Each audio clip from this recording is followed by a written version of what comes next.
Okay. They think I'm coming in here at 3 o'clock and talking nonstop till 7 without any breaks, without running to get a Coke or going to the bathroom or whatever. They're out of their mind. That's impossible. That is silly. And Bob and I were instant messaging back and forth today. Oh, were you? Yes. Bob's a sucker. I get all the mics? Yeah, I think you did, yeah. Okay. Well, radio stations all over the... I'm assuming he sounded this stupid. Radio stations all over the country aren't playing spots. Figured you'd pick up on it. Oh, I'm sorry. They didn't send me memos either.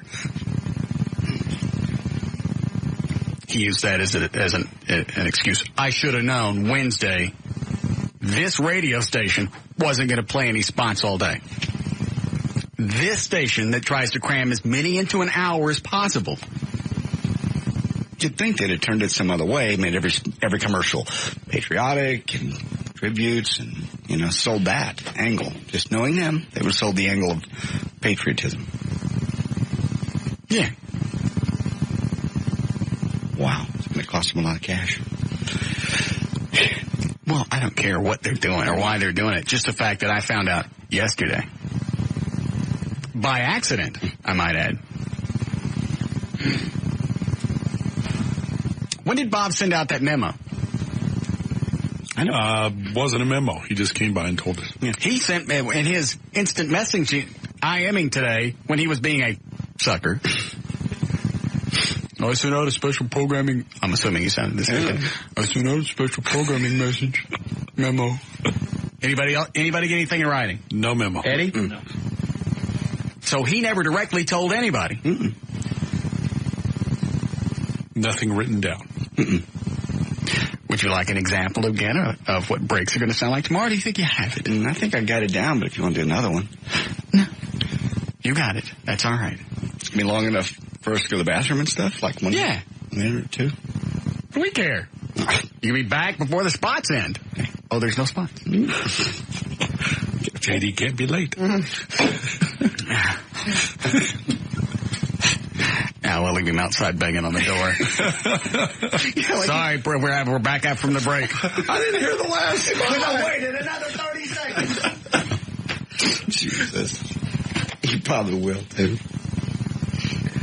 Oh, do you still have Ludwig's phone number, Dan? Sure. I hear that the Bonehead's going to sell the Stars. Yeah. Tom Hicks announced it last night. That was one of my first newscasts. Here. I think I knew. Where is it? Are you sure that's right, or is it? I thought it was 817. 97. All right. Tom Hicks, owner of the Southwest. Do you want to read it, or you want me to read it, or you want to get let? He's selling the Stars, right? Mm-hmm. What are you going to ask? Well, he's $84 million. He's hanging on to the Rangers. He's hanging on to Ski Rodeo. He's selling the Dr. Pepper Star Center along with the Stars. It's a bonus. He's keeping the Rangers. Yeah, he said, I've decided this is the appropriate time to be a one-team owner rather than a two-team owner. Tom, good choice. I'm keeping the Rangers. He's keeping the team that's actually never won anything. Yeah. They're due, I guess. That's what they are. They're what? They're due. They're due for a big, huge season. Shut up, Dan. Please. I knew you would talk more if I brought you in here. Just don't. They're not due. Now you've got me so mad I can't dial. Ludwig still work there? Well, this is his cell phone number. Oh, okay. I got to take him off the air first because you always know he's got something. Hello. Luddy. Russ, we're on the air. Can you talk? You. Say it again. Anything for you. Where are you right now? I just walked into my house. Oh. No Getting ready to go back down to the Star Center. Yeah, what's going on? What's up with Hicks? Guy lose his mind? He's gonna sell you guys and keep the Rangers? Really? Well, I don't know. I wish I knew more details, but I don't. I mean, we were all kind of clued in or found out about it late last night. So I probably know little or none of what you know, Russ, knowing you. Did you Was this one of those things to where you kind of saw it coming, or were you just shocked?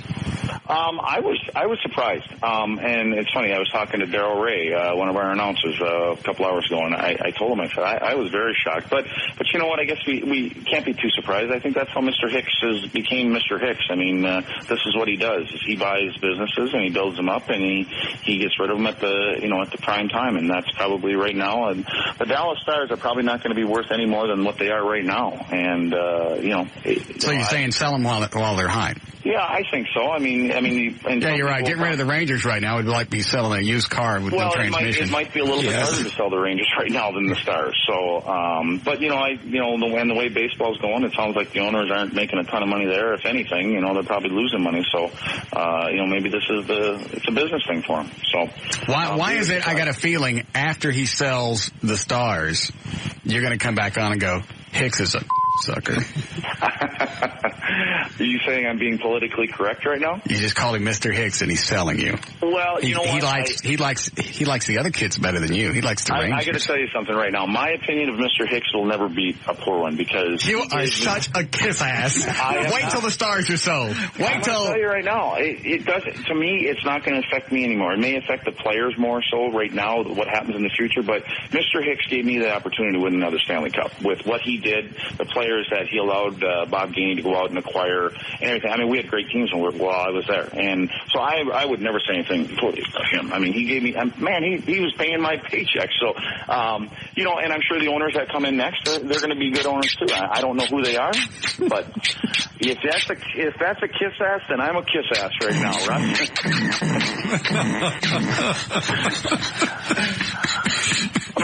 I'm out in the real world, now I got to get a job and save my job, so I'll kiss no, I won't. I'll leave that to you. Any rumors on who might pick up the Stars? No, haven't heard anything, and I don't think anybody really knows. I don't even know what they're trying to sell it for. Like I said, I found this out late last night. I was talking to Hatch and Maddie, and they're the ones that told me. So they didn't even have a big meeting. It just kind of spread through the team. No. What they did is I do think that Doug Armstrong had a bit of a meeting with the leaders of the team. We've got like what we call a leadership group, obviously being Darian Hatcher and Zubov and Mike, and I know Maddie was in there, and there may have been a couple more guys, but I think Army kind of filled them in so that they weren't shocked by the whole thing when it came out. And I think he told them yesterday afternoon sometime, just kind of give them a little warning, this is what's happening. So those are the ones that really need to know first anyways. I mean, they're the ones that and it's really not going to affect those guys. I mean, I think as a player, those are the kind of things that are out of your control. You just got to do what you got to do. So, the players don't really care as long as their paychecks are there every 2 weeks. You think Hicks is making a bad decision? I don't think so. I think he's making the decision that he's got to make right now. What were you looking for here, Russ? I knew what you were going to do. Well, of course you did. You've been warming up that kiss little thing there for the last 20 minutes, so see how many times you can get it on the air. I guess it makes sense. If you got to unload something, you're going to unload the thing you're not going to take a loss on. Well, absolutely. I mean, really, because you got the Stars, the Stanley Cup, still a lot of the key players. You've got still a lot of equity in the team. Well, I mean, think about and I'm sure, and again, I think I saw things written where he probably bought the team for $80-90 million at the time for Mr. Green, and if you can turn around and sell it for whatever he's going to get, $250-300 million for everything. Yeah. If that's what it is, I don't know what it is, but I got to assume that it's got to be one of the higher teams up there asking price wise. And I mean, if you can get that kind of a turnaround in what has he had it 6-7 years, something like that. I mean, that's not that. Was it 94? 96. 96? I don't know. Yeah. I mean, even still, let's just say it was 20 years. Yeah. And if you can buy something at $80 million and sell it.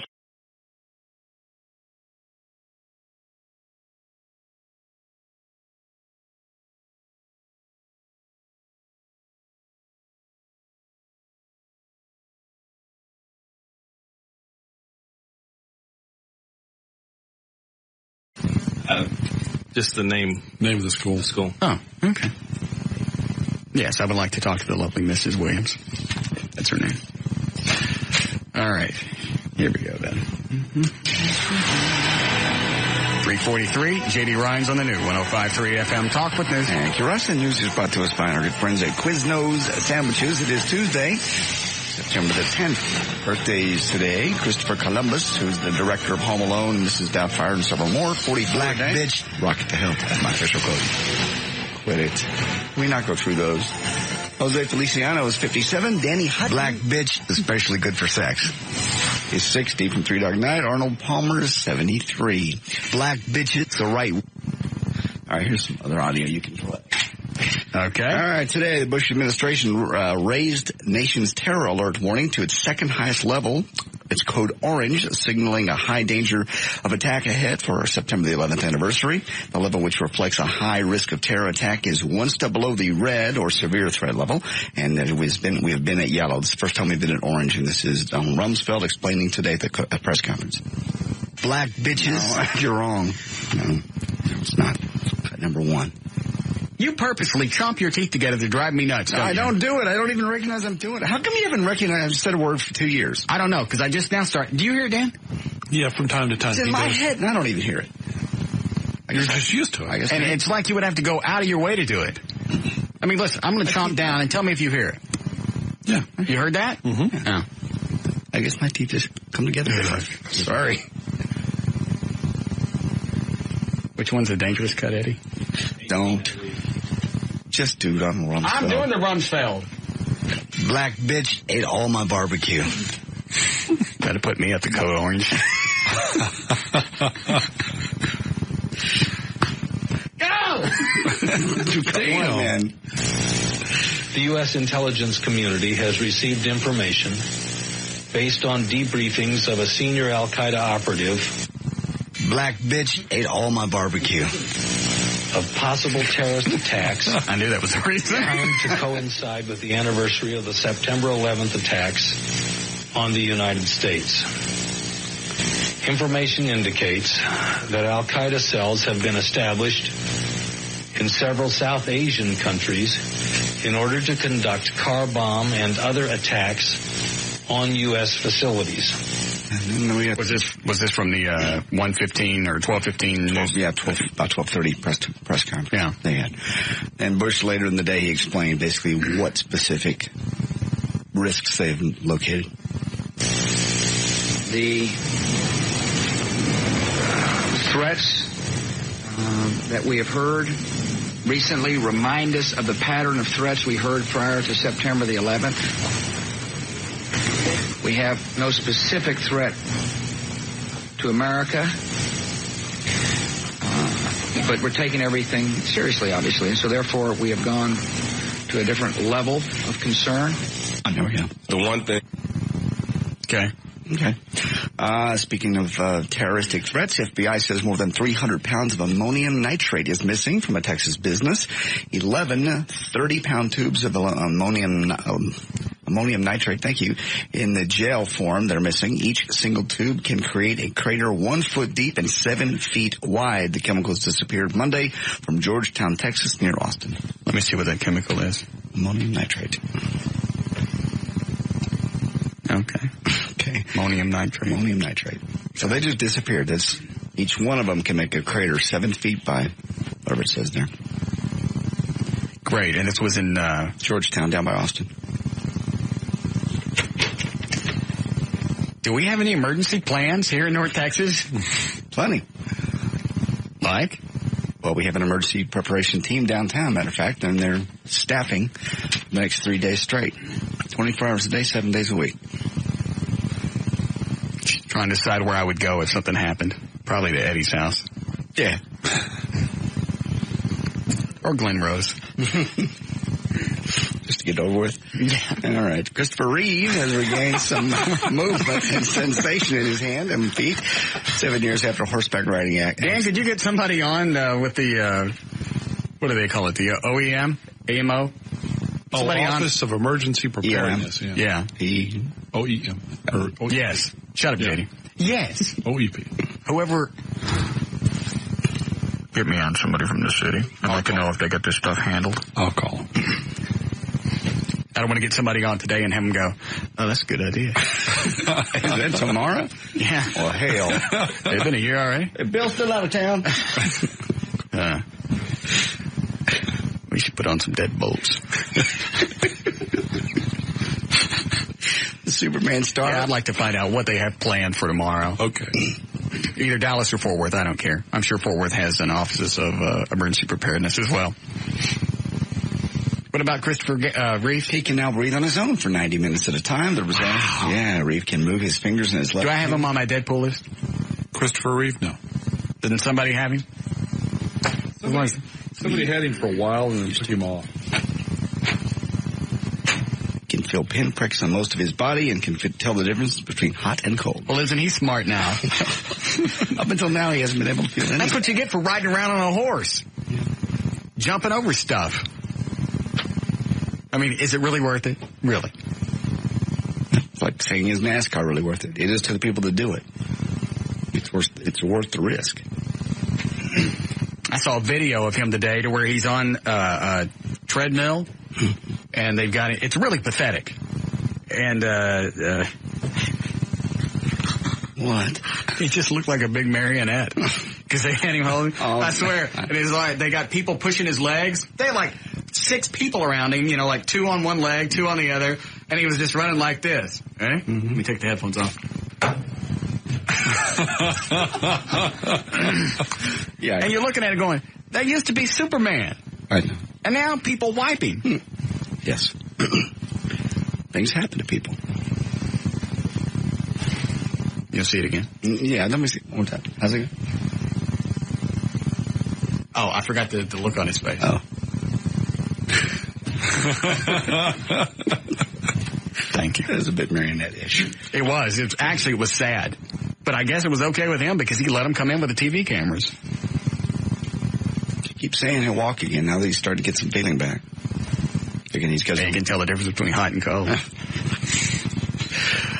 Okay, 48-year-old Michael Stephen Palvich in Martinez, Georgia, obviously didn't give much thought to how he was going to rob the local Circle K. He went in there Friday morning without any disguise, with anything. He thought, what can I do to cover up my face?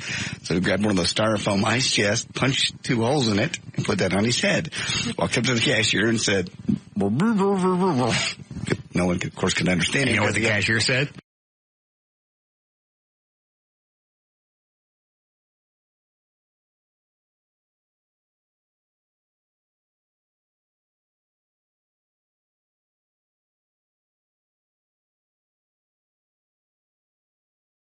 Officers causing a delay there. Another injury accident northbound 935 South Harl Thornton Freeway, Ewing Avenue. Under the net, things moving pretty good in Dallas Fort Worth. This report is a service of CareerBuilder.com, where you can sign up for a personal search agent and have jobs that match your criteria emailed directly to your inbox.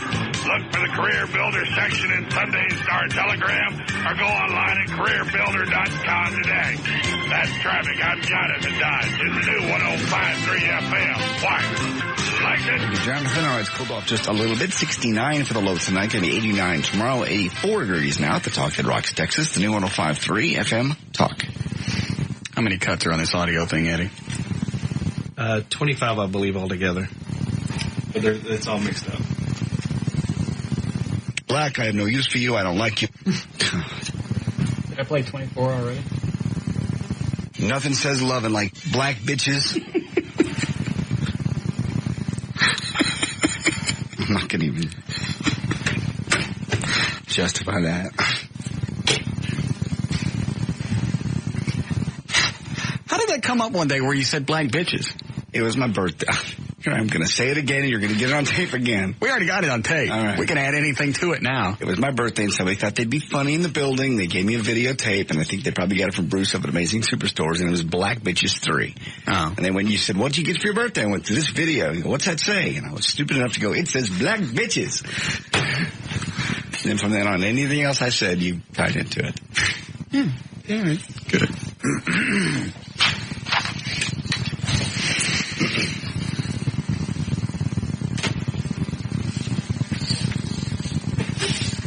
Where you been?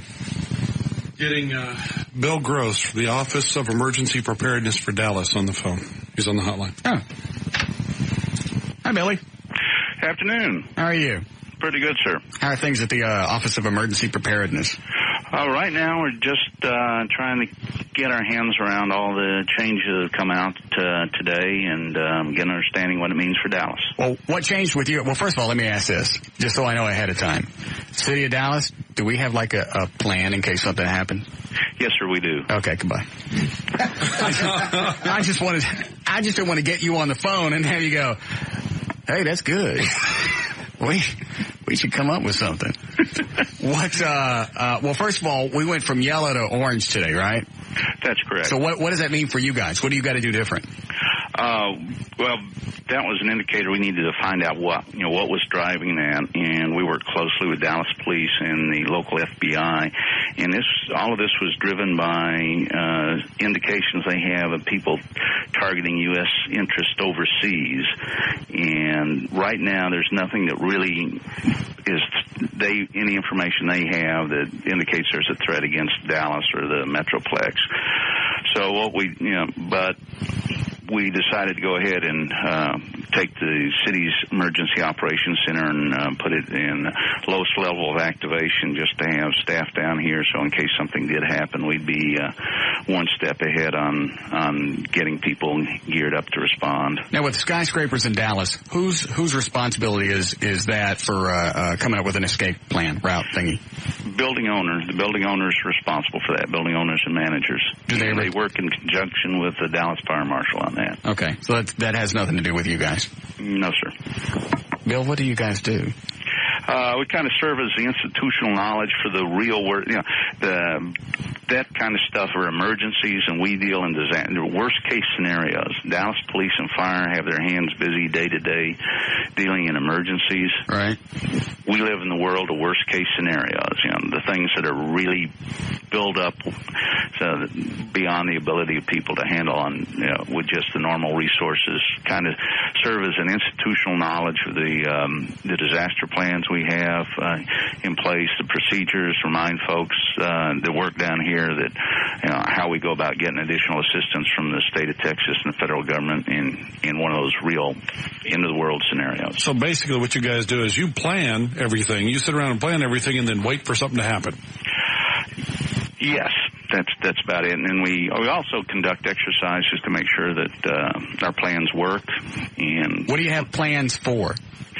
We have a whole range of things, from the natural disasters that come from living in North Texas. We got ice storms, tornadoes that can mess up your life just as much as a terrorist can, to acts of terrorism. Right. Water shortages. All right, let me ask you this. If something bad is coming towards Dallas-Fort Worth, which way should I head? Well, if it's coming from the north, I'd go south. I'm not going towards Glen Rose. What's the matter with you? Well, you could go to Houston. Oh, that's great. The guy from Emergency Preparedness goes, head towards the nuclear power plants. What could happen there? It's concrete. They're hard. Yeah. Go inside. Find a corner. Now, what's changed with you guys since last year? Or has much changed? Because it sounds like you deal mostly with natural disasters. Yeah, well, we deal with all hazards, but a lot of the things that you do for one, you do for the other. And the city's been working since '98 on being able to respond to terrorism. Oh, I didn't know that. Yeah, we were one of the first 27 cities in the U.S. that received funds from the federal government to build up our ability to respond to acts of terrorism. We've been working toward that for a long time, and it's one of those ongoing things. You're never there. You get to a level and you look at where you stand, and well, especially now, because we used to think we knew what worst case scenario was, and then what happened in New York. I think that's why, at least for me, I've had a hard time comprehending everything that's gone on, because I've never had to deal with anything like that. So I don't have a point of reference. It is a rough one when you're trying. But what you do, you build a plan that if you don't have a plan that addresses that one thing, you've got something close. You've gone through the process of thinking something nasty happens in the city. How are we going to take care of it? Yeah. And the problem is you don't have a bunch of nuts working for you like, the Al-Qaeda does. Or seriously, because who else would think about flying a plane into a building? Only a nut would do that. And the problem is you can't get them in to do research with them. But we can. They don't do focus groups. Yeah. If you could do a focus group with a bunch of nuts, then you may have a chance. But we do have the structure built on response. Well, you have the city council. That's pretty close. You don't have to say anything. I don't want to get you in trouble with anybody. But in case you need them, they're there. We lost him. Well, we do have, we have the structure in place, so if something happens, so if the plan doesn't match the disaster, at least we've thought through the process of how do you get the resources, how do you get the people that you need there, the equipment you need there, and okay, that doesn't match what's in the plan. Right.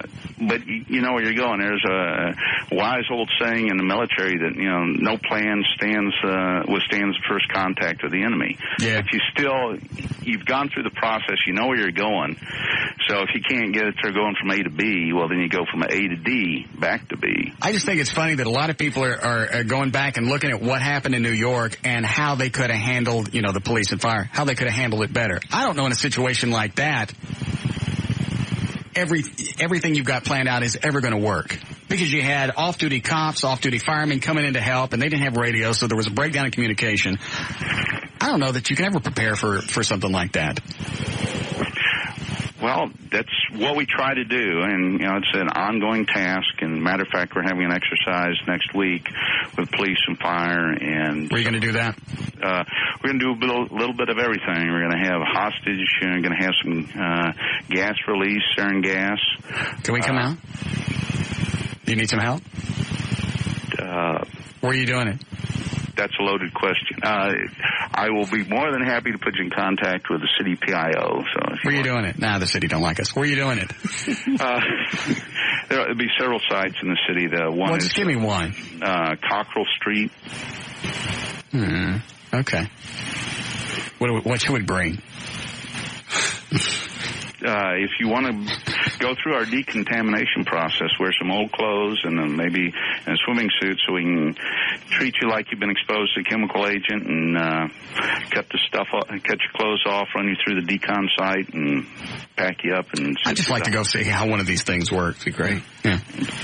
All right. So at least for the city of Dallas, we're covered. We're prepared for emergencies. We're working toward to get there. It's a never-ending task. It's something we're going to keep doing. We have to keep doing. You guys have your own website? Yes, we do. And if you go to DallasFireRescue.com, all one word, /OEP. OEP? OEP for Office of Emergency Preparedness. Okay, cool. All right. Well, thanks for the visit, Bill. Yes, sir. Thank you for the time. Thanks for your patience. Bye. Good luck tomorrow. Thank you, sir. Okay. I forgot to tell him about the black bitches in the barbecue. He was a little nervous. Evidently, he listens to the show because when I got through to his office, he said, We said, here. I know what you guys do to people. I was nice to him. Yeah. Yes, you were. I just like to know what they have planned and what's changed. I don't really know that I got a definitive answer. It sounds like they're in the business of kind of just being prepared. Yeah. And if something happens, people call them and go, hey, what should we do? And they pull out the manual and go, well, in this case, here's what you should do. I think it's weird that evacuation is left up to the owners of the buildings. And the fire department. So they're going to come in to make sure the buildings are safe enough to get out of. I suppose. Yeah. Yes, Greg. Hey, Russ, what's happening, man? Nothing. Just wondering if I could come up and audition for the Happy the Clown thing. How old are you? 22. Do we have a part for 22-year-old guy, Eddie? The very opening scene. Oh. Do you have any acting experience? Yeah. I'm in a show right now, New York Dinner Theater right now. Are you really? Yeah. Is that the name of the place, or is that where you're in the play? The name of the play is The Sopranos. It's like a comedy thing from New York down here. Okay.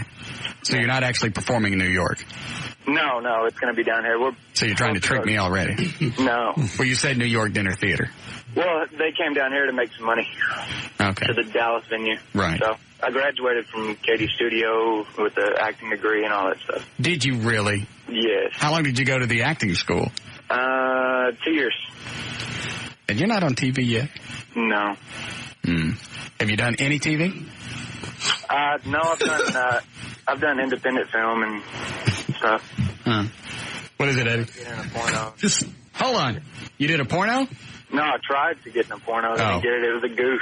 A whole bunch of friends went up. Did the KD Studios know that you're trying to get in? Does your agent know you're trying to do a porno? No. No. No, I don't have an agent anymore. That's too bad. Hold on. What, Eddie? Right. I was just saying that everybody loses so much from when you're standing there talking and you do the hands on your hip and you go, hold on. What, Eddie? And you're not already in TV? Oh, you talking about the fact they couldn't see you? Yeah. Oh, okay. And you do the hands on your hip. All right, Greg, you can come up. Okay, when? I don't care. Do you have any copy up here? Yes. Yeah. All right, who farted? Not me. Now, seriously, somebody dropped something in here because that's rancid. Hold on, guys. Get Bill Gross back on the phone. I found that ammonium nitrate. Really? It smells like somebody's blowing turds over wet wash rags. Who did it? I didn't do it. I claimed it, but it's not mine. Sorry. Focus groups nuts. You got the city council. Even he laughed. He was trying not to. I'm sure he has to deal with him on a regular basis. Oh, yeah. I swear it wasn't me. You want to spray in here?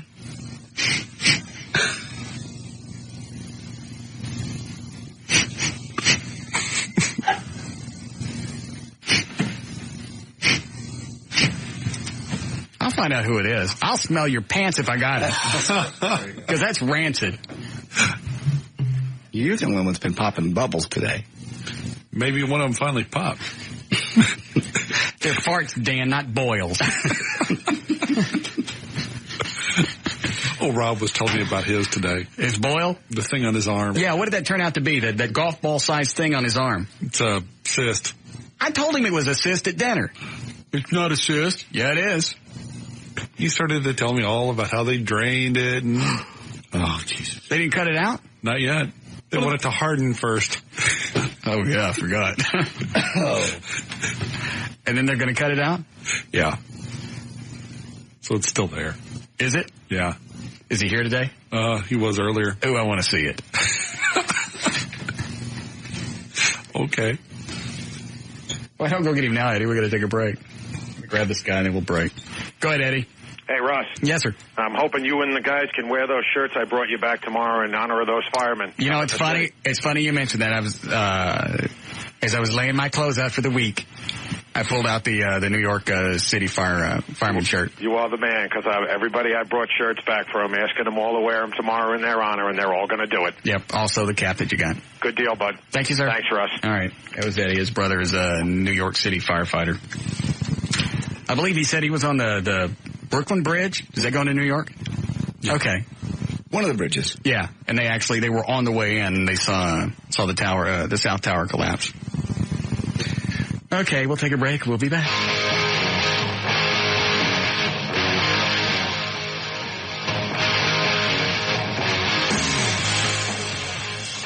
More of the Russ Martin Show coming right up.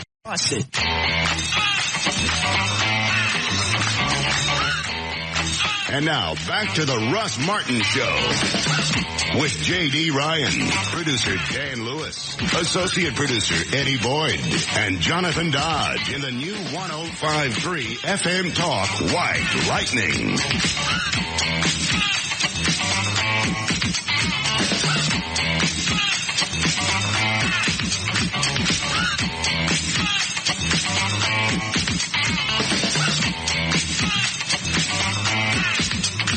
All right, this is totally lost on the air. Yeah. It's a swell-looking suit. You look good. Mm-hmm. My pimp outfit. Looks great. You see you crawling out of George Escalade with the fog machine and the strobe lights right behind you. And look at the bell bottoms. Oh, my God. Now you need some big platform shoes. Yeah, that guy from CTX Mortgage. I forget his name. Remember when we kept playing the spots with Valerie in it? Oh. Played the fart stuff in it? Yeah. He brought this up. It's his way of saying thanks for playing farts in his spots. You can't even hack the clients off.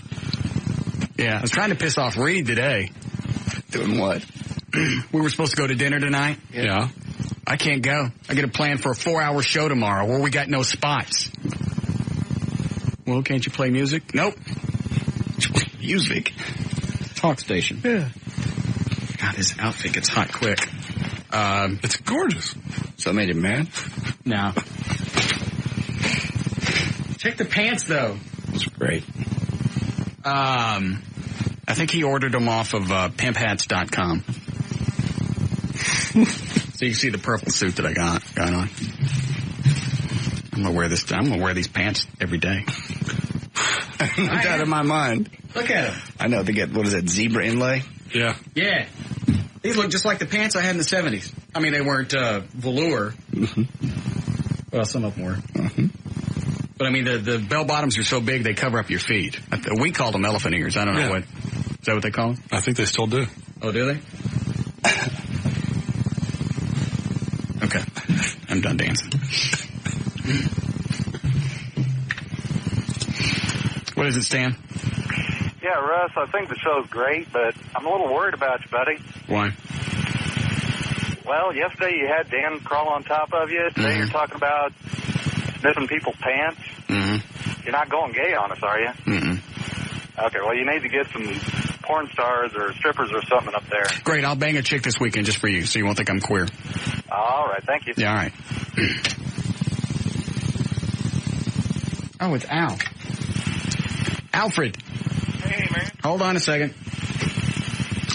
I don't know if it's your phone or ours. Say something else. It's probably mine. It's probably the hospital phone. Can you hear me? Nah, hold on a second. Do you have a direct number to your room? Uh-huh. Give it. Yeah, but, well... That's a yes or no? I can't remember. Hold on. It took out too much. Yeah. He took out my phone number brain. Parts of my brain that holds numbers. Are you there? Yeah. That's not any better. Hang up and call me back. All right. All right. I haven't talked to him in, I don't know, when was the last time we went over there? The only time we went over there to see him in the hospital. 3 weeks? No, it's been longer than that. It's been over a month. Yeah. Wow. Is he any better? He seems to be. I mean, he got better news the last time I talked to him. Oh, did he? Yeah, the tumor wasn't what they thought it was going to. Oh, well, that's good. Too bad they sucked out too much of his brain. Hello? I'm sorry, the wrong number. Okay, thank you. Hello? It's Al Brumley. Yeah, that's a lot better. Oh, good. Where are you right now? I'm in room, I'm at Baylor Rehab. What are you doing there? You alcoholic now? I'm rehabilitating. What do they, you always hear that word, but I never really know what they're doing. It's like I saw Christopher Reeve today on CNN, where they were holding him up like a marionette. You know, speaking of him, you know what I found out about my brain surgeon? No. He was one of the doctors called out to consult with Christopher Reeve after he had his accident. I've got Superman surgeon operating on my head. Huh. Out of all the doctors in the country, he was one of the ones they called out to consult with Superman. What's the status on you and your noggin? Noggin's doing pretty well. I've had a lot of other problems that have kind of set me back a while. What else happened? Well, I had some real bad problems with blood clotting. Got up into my lungs, and if you're having a really bad day, they can get into one of your arteries and kill you on the spot. But fortunately, that hasn't happened. But they've gotten into my legs and it's made it real hard to do my rehab stuff. But we finally gotten that under control. What causes, I don't know anything about this, what causes the blood clots? Well, apparently, according to my doctor, once you've had cancer, that makes you more prone to having blood clots, and then also being in the bed a lot and not moving around a whole lot makes you prone to them also. Are you getting feeling back on your left side? Not a whole lot. I've got feeling there. It's just motion I don't have a whole lot of. Does some of that come back with rehab? It's coming. Yeah, it's coming. I can move my arm a little bit and my fingers some. I can't do much with my leg yet, but I'm working on it. I'm getting there. What about your crank? Oh, it's always been fine. Has it? Yeah, that's all I care about. Ain't no problem there. I don't mean yours. I just mean if it were me, that's all I would care about. Well, of course, I cared about that too, and it's fine. But they've been teaching me, how to get in and out of the bed into the wheelchair and back and forth. And who wipes you? Well, there's lots of incredibly nice nurses here who have to do how cool is that? That horrible task. And you can just sit there and go to the bathroom and know you ain't going to do nothing. Yeah, but it's just a terribly embarrassing thing to have to endure. No, I would think of it as look at them as servants. No, it's awful. I hate it. No, it's not. My wish for every one of your listeners is that they never have to use a bedpan, ever. Oh, they have to slip that under you? Yeah. It's just awful. You got to squeeze one out in the bed? Yeah. Ooh. I hate it. That's been one of the worst parts. Now, who does that? Does a nurse come in and stick the bedpan in, or does your wife do it? I can do it myself. And do you make noises? Do they stay in the room while you're doing it? No. They give me some privacy there. How do you do it laying down? Well, I push myself. I push the bed up. I got one of those Craftmatic adjustable bed kind of things. Oh, okay. I started setting myself up, and I've never crapped in a bed before. That kind of sounds like fun. It's an adventure. The first time, I didn't really think I could do it. The first time, it was nothing but gas, and then I just sat there and nothing happened. But finally, you get to the point where it's just something's got to give, and you overcome that shyness or whatever you might want to call it. But they leave the room while you're doing it. Oh yeah. Okay. Yeah.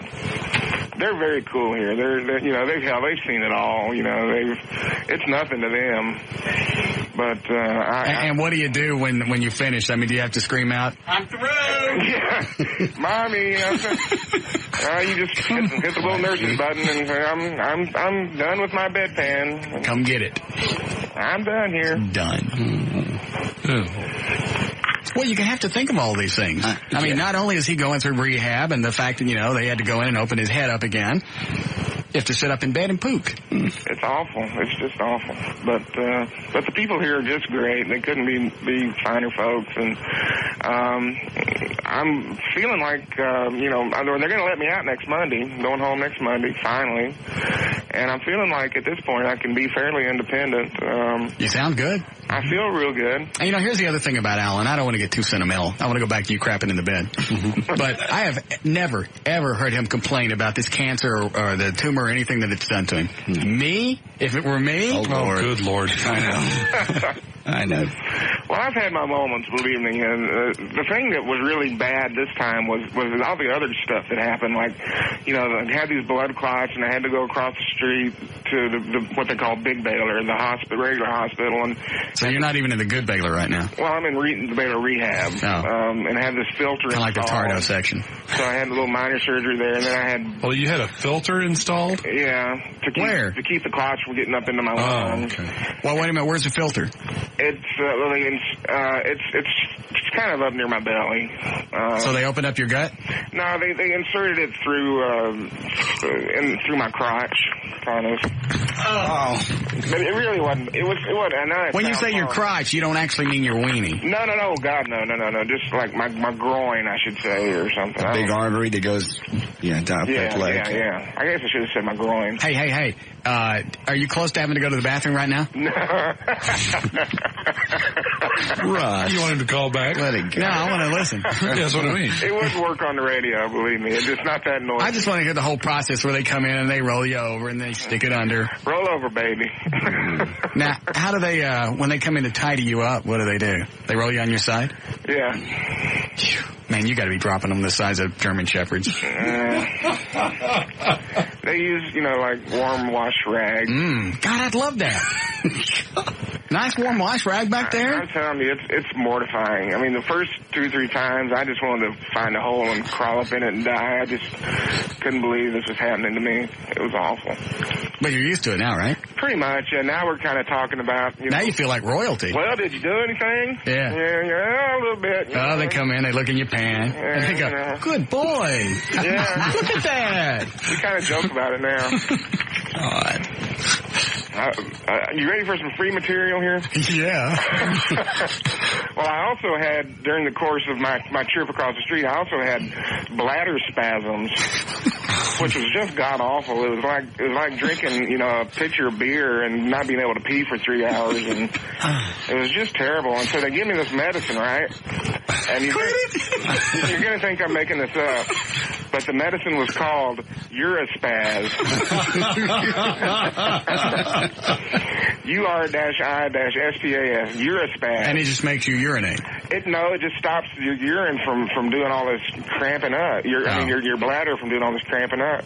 I thought when you said you had spasms to mean that you would take in a lot of liquid and then just out of nowhere you explode like a water balloon. No, it's just like your bladder just is like just incredibly... Like if you hiccup? And it makes you feel like you got to go, but there's really nothing to do, and it was awful. This is fun. What else is wrong with you? Well, let's see. My left leg's swollen up about 3 times its normal size. Now, don't they work on that while you're laying there? I mean, like to exercise it? Well, they can't really do much to it right now because they're afraid they might break off a clot. So we're just kind of having to wait for it to go down. They wrap it up, you know. Do they feel like it's going to go back down? Oh, yeah, it'll go down. Oh, okay. Yeah, my right leg's gone back down, and it's not hurting anymore, so I can do my rehab again, and which is cool. So what do you do when you're laying there all day? Well, thank God for the U.S. Open. I watched pretty much the whole tennis tournament. That pretty much saved my sanity. Now that it's over, I'd be working up craps just so the nurse could come in. More fiber for Mr. Martin. Yeah. No, it's you know, and at this point, like I say, even though I've gotten used to it, I just hate to have to call those poor women in to do what a horrible thing. They enjoy it. You have a nice ass. Well, thank you. You're welcome. So, would you like some company? Oh, sure, anytime, yeah. Eddie, why don't you stop by and see him tonight? Why don't you stop by? Okay. Hello? Yeah, okay, I'll come by. Maybe it'll be dumb time. Oh, yeah. Can I sit in there while you crap into bed? Sure. Seriously, I'd like to see your face get all red and stuff. Absolutely. Come on. You can put the bedpan under me. No, I don't want to go that far. We're not that close, but I would like to see you lean up and squat in the bed. Absolutely. Now, do you do onesies and twosies at the same time? Well, I've got, a little bottle. Or is that a different pan? A little plastic bottle that I pee, can I say that? Just say tinkle. That I urinate in. Yeah. So you do that separately? Yeah, and that's no big deal. That's easy to do, but... Well, but sometimes, when you're doing the number 2, sometimes the little ones... sometimes the onesies tinkle out. I do have to do them together sometimes, yeah. Bonus. He's a reporter with one of the largest newspapers in the country, and he's talking about the joy of going onesies and twosies in a pan. The bad part about it was before I had to go back across the street with all these other problems, I was back on the toilet. I was doing it like normal people do, and then big people. I had these other problems, and it kind of set me back a few weeks. I was actually supposed to have been out of here like on the 23rd of August. When are you going to go back to writing? Real soon, I hope. Well, I mean, because seriously, I know you have a problem with your left hand, but you can still dictate. Well, no, I'll just write with one hand. I'll just type with one hand. I'm not going to dictate. Well, they also have speech recognition software where you can... Yeah, I know, but I just don't know if I want to mess with that. I mean, I can type pretty well with one hand, and I don't know. I'll see. I might give it a try, but I don't know. We'll see. Well, I'd like you to know that you're in Eddie's thoughts every day.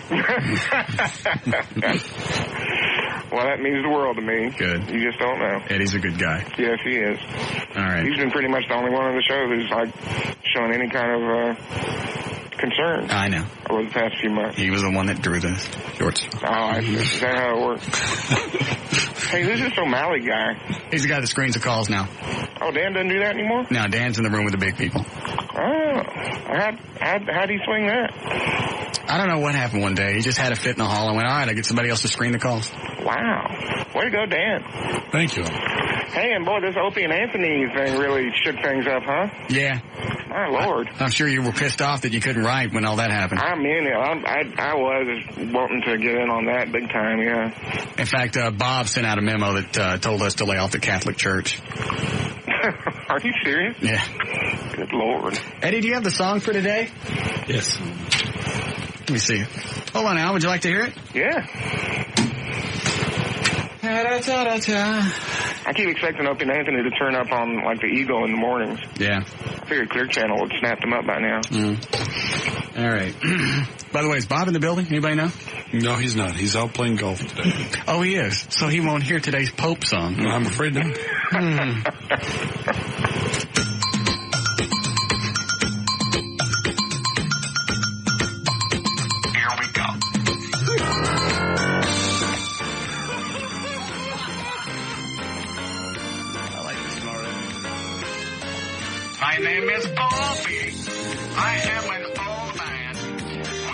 pointy hat, no hair, and some yellow underwear. Well, in confession, I dress like Zsa Zsa, but while I want to be a star, I can only sit and fart. Some priests like to score with kids from 8 to 4.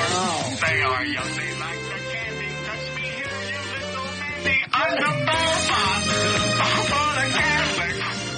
When I poop, I get the Holy Crickets. I'm the Boba for the Catholics. Under Bruce fashion are always my passion. I'm the Boba.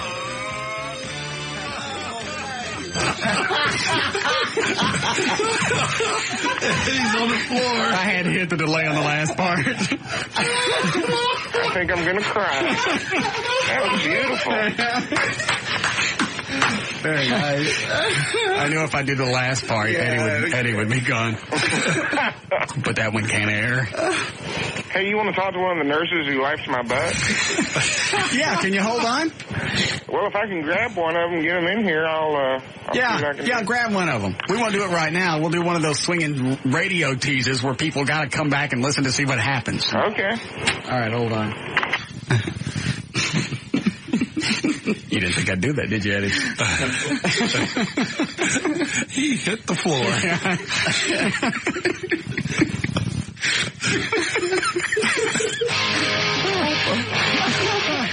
We'll be back.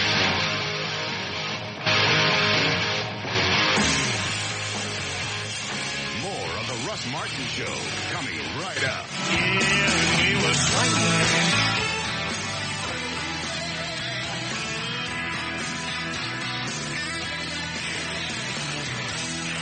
By the way, it was Rodney Anderson from CPX. Yeah, that sent all the pimp stuff. Now, what is a bling? Never heard of it. Bling? This bag says blings are inside. Oh, jewelry. Jewelry. Oh, yeah. There's one with a $sign with diamonds in it. There's one with the big N. I wonder what that means. Nice. Am I lying? Nope. Oh. What? It's an NY. Oh, is it? I was just looking at the end.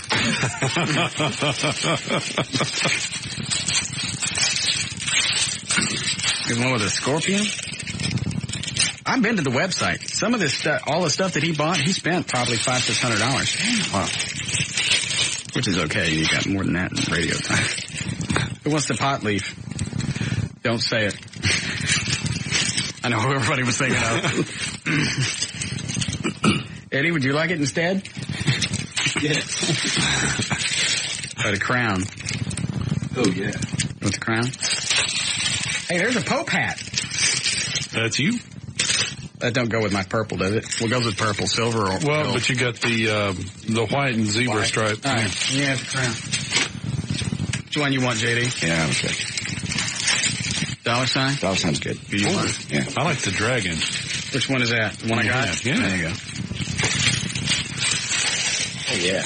I'm taking the one with the N. And Y's in New York. Okay. Or it could be YN. Yeah. All right. Okay, I know this is fascinating radio. All right. Thanks, Rodney. All right. You ready to do? Oh, Bruce has got to read. Oh, yeah. Say it again. Brumley's on the phone. Which line? 2? Brumley? You. What are you doing? Waiting. On what? Well, I thought you wanted to talk to one of my nurses. Did you get one of them? Yeah, she waited a long time and took off, but I can get her right back, I'm sure. Oh, okay. You sure you want to talk to her? No. I'm sure it's quite interesting positioning you to go pookie into bed. Well, her name's Gwen. She's real nice. I'll be nice to her. All right, hold on just a second. I'm going to have to ring again. Okay. Tell her it's time to wipe. Yeah.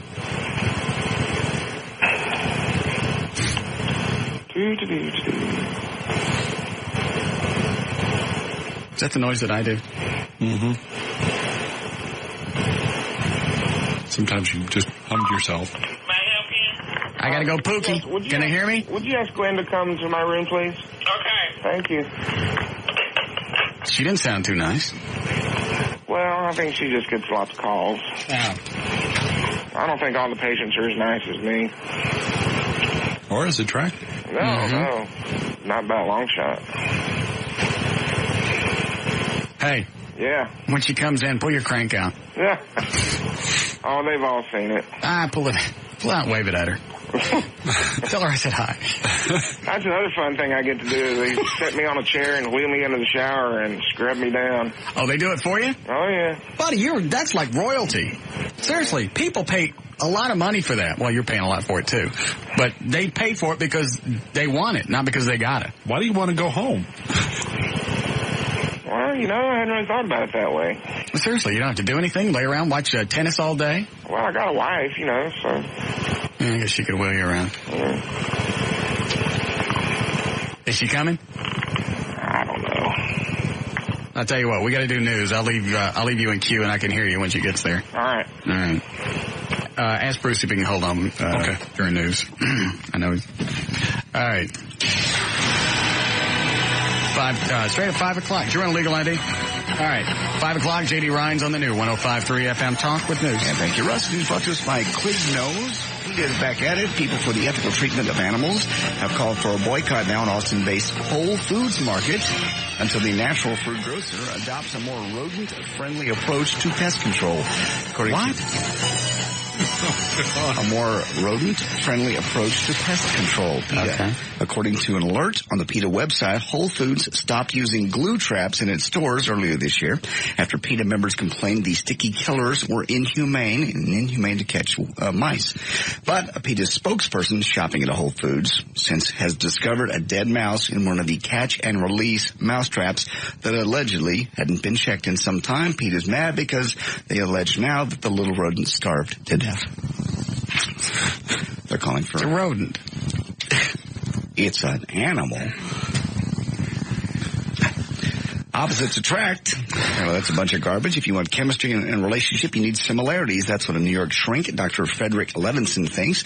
That's why he started a dating service just for people in therapy. This way you can put the idiots together that are psychotics and the chemical addictions together and the, all the sexual deviants together. The whole idea of Dr. Levinson's date therapy is putting neurotics with neurotics and crazies with crazies.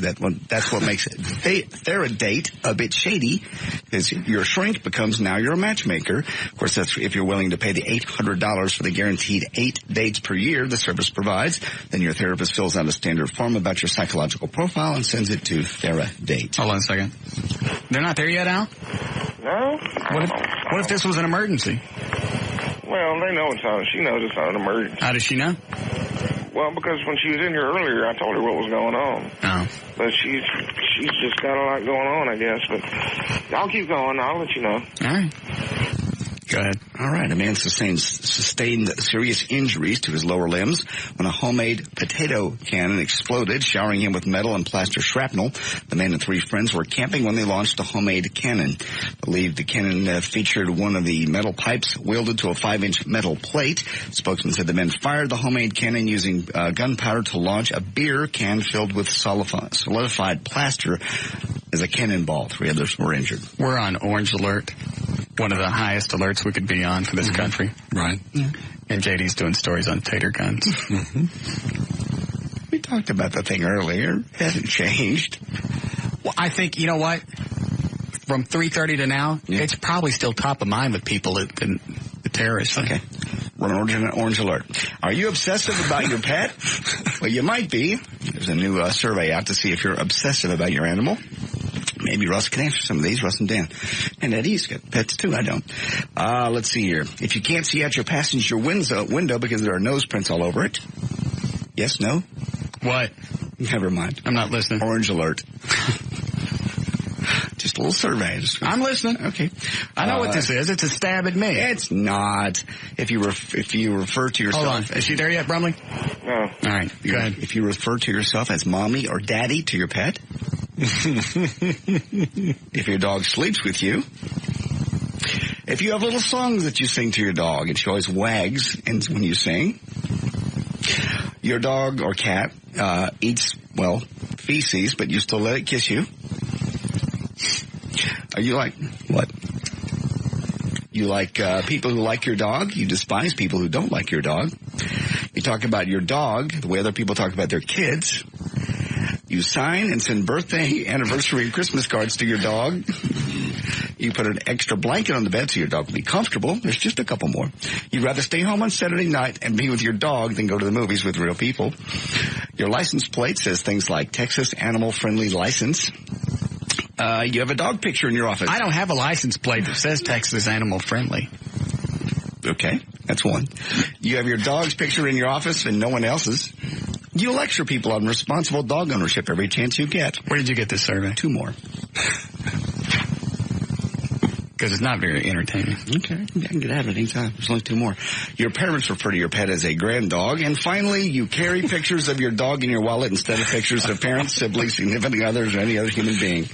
Oh, they left out nibbling on its neck and calling it Pookie Schmookie. I have an idea. Uh-huh. Why don't you, Dan? Uh-huh. Go get in your car. Yeah. Run down to the Albertsons. It's just down 183 off of Mockingbird. Okie dokie. Pull into the parking lot. Go in. Yes, sir. Head down to the potato chip aisle and get a great big bag of shut the up. That's the wrong button, but you get the idea. You get the idea. There's news and information. Hold on. Still don't know. Al, you still there? Can I ask a question? Yeah. Does Abby eat feces? Oh, yeah. She used to eat, when I had a cockatiel, she'd eat the bird crap. And would you let her lick you in the face?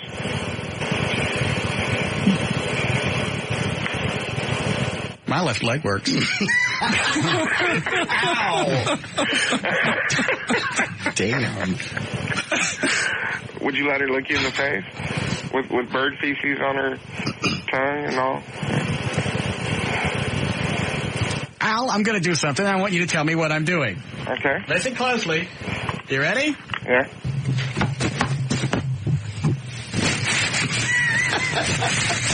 What is that?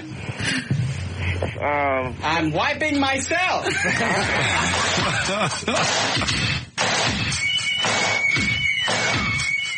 More of the Russ Martin Show coming right up.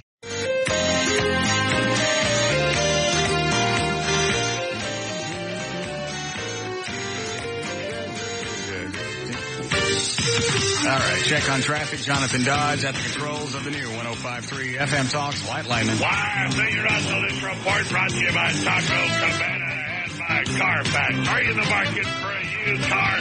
Don't get stuck with a limit. Go to Carfax.com. CARFAX.com. Only one accident to report. That's a major accident in both directions of Highway 67 and County Road 414 are close to an accident. 4 Care Flight helicopters were there. That's causing a major delay. This report brought to you by the Tex. What? No, I'm not going to do any of that. This report brought to you by the Texas Lottery. Huddle up, Texas. It's time to make a play for Texas tailgaters. The Funders Stretch Game for the Texas Lottery. You can win up to $3,000. Play Texas tailgaters today. Russ, you're a nasty man. That's traffic. I'm Jonathan Dodge. It's the new 105.3 FM. White Lightning. Thank you, Jonathan. All right, 70 for the low tonight, 90 for the high tomorrow. Partly sunny, but no more rain maybe till the weekend. Scattered storms on Saturday and Sunday. We have 84 degrees. It's a talk that rocks Texas. The new 105.3 FM Talk. Yeah. All right, Bruce is still out there. Dan, why don't you go ahead and tell Bruce he can come in and read for his part for Happy the Clown? Come on. Who's the guy in the lobby? Is he here to read too? Yeah. Want him to come in and be the chick? No. Where's the copy? Do we interact here or Bruce just read by himself? Oh. John? Thank you. Correct. What's the scene here, Eddie? It's the interior of the coroner, or this is at the carnival when the coroner shows up to examine the first bodies. Oh, okay. I've never read this part. Bruce, where it says puke, say in the effing body. Yeah, I figured that out on my own. Okay. Yeah. Where do we pick this up, Eddie? Right here? Just right there. JD, why don't you read that part? The setup. At the very beginning, okay, JD and Russ walking up to the scene. 2 bodies are covered with sheets, and police tape is around the entire area. Russ walks up to the first body and pulls the sheet away enough to see the face. JD is standing looking over his shoulder. Then Russ pulls the sheet away enough to see the rest of the body. JD immediately pukes into the body. Russ, who is squatting, leaps to his feet and then backs away. Don't puke in the effing body, you goofy bastard. God, somebody with jaws in her ass. All right, what's wrong with the mini disc?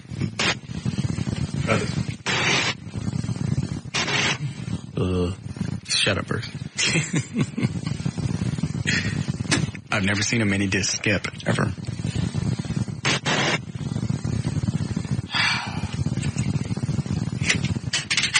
What's on this one, Eddie? The same thing. First should be the first cut. Okay. Here we go. Once again, Russ pulls back the sheet. And wait a minute. And go ahead. Russ pulls back the sheet enough to see the rest of the body. JD immediately pukes into the body. Russ, who is squatting, leaps to his feet and backs away. Don't puke in the effing body, you goofy bastard. Sorry. Damn. Somebody went jaws on her ass. Ugh. Corner walks What does over. that mean? A goofy bastard? No. Jaws. The movie Jaws. Shot it up. Is she all chewed up? Yeah, remember the beginning scene in Jaws? Oh. The bucket? All right. I'm sorry. I didn't know what that meant. I have to puke again. No, you don't. You can just pick up from, all right, sorry. I'll ask, have you determined that? Yeah. The coroner walks over and leans down. Russ walks closer to the corner as he points for JD to stand away from them. You realize, of course, we're never going to finish this movie. But, have you determined the cause of death? By the looks of the boy, I'm pretty sure it was a great big knife. Russ and the coroner walk toward the boy's body. A large crowd is gathered and is watching in the background. JD starts to follow. You stay over there, sissy boy. I'd like to have one uncontaminated body to examine. Bite it. JD shakes his head and stands next to the tree looking away. The coroner bends over to the boy's body and pulls back the sheet. He starts pointing at the body. That guy in the background is not going to win that game. No. You hear it? Uh-huh. It's the one with the BB gun. Yeah. Nobody ever wins that. Yeah, he can shoot out a star. He's still trying. That game's the biggest rip. I've never seen anybody at the state fair win that damn thing. By the way, we're not reading from the movie right now. I'm serious. Okay, he starts pointing at the body. Coroner says, that would be me. It looks okay. I'm laughing at the guy trying to shoot the star out. It looks like he cut his throat and then gutted him. I think most of the intestine showing came out when he pulled the knife out. Most of the actual stab wounds on the girl are knife-like. We're looking at a knife with about a 6-inch blade. The killer was stabbing with enough force to go all the way through the girl. Russ stands up and they walk from the scene. Have your people gathered as much information as possible? Not that we're going to finish this movie. Yeah, I'm pretty sure it's an old boyfriend or something. Most of these crimes turn out like that. Can you imagine the hate it takes to do something like this? Yeah. Russ and JD walk back to the car. Oh, man. So what's next there? Well, why don't we fan through the crowd and see if anybody saw anything and find out if somebody knows who these two are. And do it this time. Don't just sit in the car and pretend that you're doing your job. Nobody. I always do my job. We're on orange alert. That's all there is. Yeah, that's all I have. All right. No, that was good. No, it still sucked. What? That was good. How many, Dan, motion pictures have you been in? Dan's been in several. I've been in almost 20. Yeah, but people had their clothes on and one Dan's been in. Well, and there wasn't some. The movies you've been in starred crippled chickens who can't say no. I think that was the actual name of the movie. Crippled chickens who can't say no. Can't say no. 2 and 3. 2 and 3. Yeah. Chickens Gone good. Wild. Mm. Chickens in Heat. Mm. Cluck, cluck, wanna. Sorry. Dan. Yes, sir. That was good. Bruce. Yeah. What? You're trying to do an accent, Why don't you just read it straight? How do you want it? Read just like you. What do you see as a character? You're just be natural. Just you're at the corner. You come up and you look at it. Let me see what one of your lines is. And just look at it. It looks like they cut his throat. Then they gutted him. Probably most of the intestine came out when he pulled the knife back out. Oh, you want natural. Okay. I got you. Can you imagine the amount of hate it must take to do something like this? Yeah, I can. Yeah. Oh. I thought we were reading again. All right, we'll try it. Pick it up right there. I can't believe we're doing this in drive time. Pick it up right there where it says it looks like he cut his throat. Do it as natural as you can. Hold on. Looks like he cut his. Let me find it here. Page 20 movies I've done. Page 14. Page 14. Got it. Yo. And it looks like it looks like, okay, I got you. And you want it natural? Yes. 20 movies, did I mention that? JD and Russ walking up to the scene, two bodies covered with sheets. JD, they pull the sheet back. JD immediately pukes into the body. Russ, who is squatting, leaps to his feet and backs away. That's not where I told him to pick it up. You read the wrong page. That's okay. Page 4. Does everybody have damn page 14? Yeah. Okay. Here's what you do. How do you expect me to be natural? Just read it. How do you expect me to be natural when he's on the wrong page? All right. We are finishing the movie. It's finished. It looks like... Corner, what does it look like? Well, 14, it would say you stay over there, right? Get out. Open the door. No, wait. No, seriously. Dan, take you back out. Thank you, Bruce. Bye, Bruce. Very lovely Bruce Confirmation Superstars. Guy out there, I've seen that. I've seen your movies.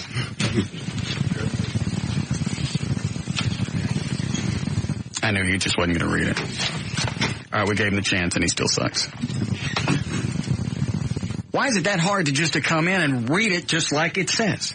Acting is hard work. It's not hard work. It is. It's lying. That's why people get paid a lot of money to do it real. Acting is nothing but lying. I know. But some people aren't as good at it as you are. If it was easy, everybody'd get $1 million a picture. Well, it is easy. For you. For everybody. Everybody's a liar. Everybody lies all the time. Everybody's not a good actor. You've brought people in here. You know that. You're an especially accomplished liar. Yeah. So that makes you a very natural actor. Okay. Thank you. It's not easy. Dick Van Patten. It's not easy.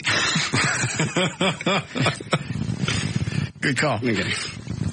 Yeah, Ronnie? Jesus, they tap dancing Christ, bro. This is rush hour, man. Bruce sounds like he's reading it from the back of his eyelids. Yeah, I know it. But it's done, and we're done with that. Thank God. Would you like to come up and read for the corner? I think I can do better than Bruce. All right. When do you want to come up? Man, it's hard to hear you, Russ. When do you want to come up? I'll come up anytime. Shoot, I ain't got nothing better to do. Are you still out of work? Oh, you bet. Oh, okay. Are you looking? Yeah, I searched the internet over there, but the damn porn sites keep popping up, and I get lost. I open the door every day. Huh? There's no job there. Right there. No job there. I open the door. Who dare?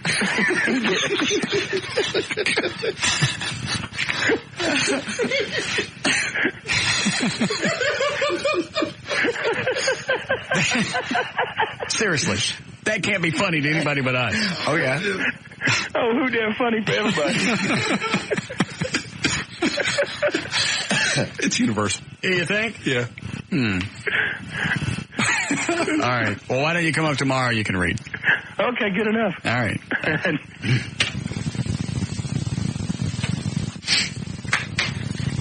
Are we fortunate enough to take a break here, Eddie? Yes. Good.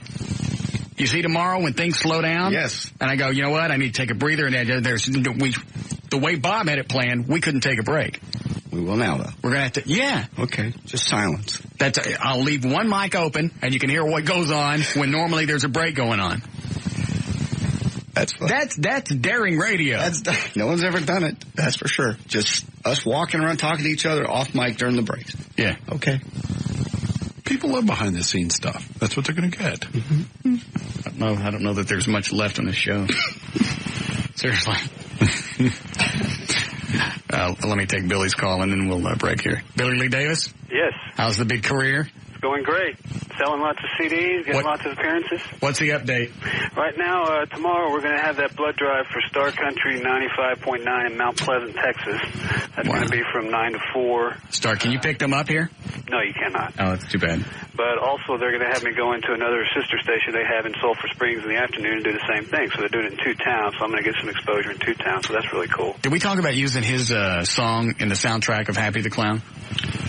No, we talked about him at the White Trash Party. No, I think we did, because we could like pull up to a scene and it could be playing. Oh, yeah, in a car or whatever. Yeah, we'll do that. Sure. I think we have talked about this because I think I asked him about it. That's all right with you, though, right, Billy? Yeah, that's okay. You actually said that was what made Happy the Clown go crazy, hearing that song. No, I don't think I said that. Oh, I thought you did. I must be wrong. Hey, he could read for the corner. Sure. Yeah. All right, so you're doing the blood drive tomorrow when? Tomorrow between 9 and 4 in Mount Pleasant, Texas, at the Pilgrim Bank across the street from Walmart. Wow. Bank. Should be a lot of fun. It's a good thing. It's a remembrance of 9/11. So yeah. I'm real proud to do it. What, you got to sign with the big record label yet? No, not yet, but actually we're meeting Saturday night, I believe, with a booking agent and the manager of Cowboys in Arlington, and also, I think, Pat Green, somebody from Pat Green's label is going to be with them. So hold on, slow down. Who's Pat Green? He's a very big country guy right now. All right. Is playing at Cowboys a big deal? Yes. I don't know that we're necessarily meeting to like get to play there or talk about getting to play there. I'm not sure exactly what the meeting's all about, but the booking agent contacted us, said they wanted us to go and meet, and we sent them a CD and that kind of thing. So it's very exciting. Lots of stuff happening. How are you spending your money? We haven't spent any money yet. We're kind of debating whether or not to buy a small PA and start doing small clubs and still searching for a band and that kind of thing. No, I mean like on drugs. I don't do drugs. Are you doing the toot yet? No, sir. Buddy, you're on the verge. You should start doing toot. None for me. No, thank you. Okay. I can't talk you into it. No. I'll just have another beer. All right. And that's it. Other than that, the White Trash Party and then the Wolf Fireworks to Music the day after Thanksgiving. Sounds like your career is absolutely taken off. I sure hope so. On the launch pad. It feels like it. Challenger. Thanks for your vote of confidence. All right. Thank you, Billy Lee. Thank you, Russ. Hey, your website's still up, BillyLeeDavis.com? Yes, BillyLeeDavis.com. Where they can buy the fabulous CD. She wrote Call Me. What are you charging for these things? I forget. One more time? What are you charging for these things? $12 if they buy it from me through the mail. It's $14-something if they buy it through Amazon.com, but it's also available at Hastings and Sherman, McKinney, and Denton, as well as Bill's Records and Tapes in North Dallas. Damn. Okay. And we're selling out in each store, having to restock them nonstop, so it's been really good. Well, it's a hell of a song. Well, thank you. For what it is. Thank you very much. All right. I appreciate it. Thank you, Billy Lee. See you later. All right, Billy Lee Davis. He's learned to take that compliment for what it is. He's getting free radio. He's getting radio on one of the largest, what are we? Talk stations. CBS, major market. Yeah, one of the no, it's more than that. Not just talk stations. The number one afternoon show in Dallas-Fort Worth, Texas. The top 5 market in the country. There, thank you. That's what I was looking for. All right, we'll be back.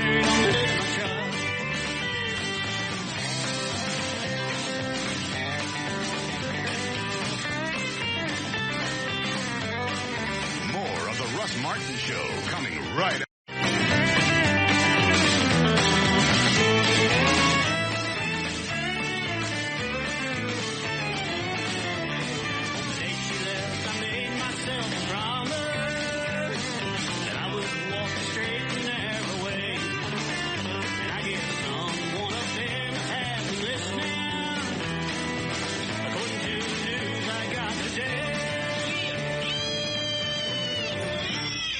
Call me.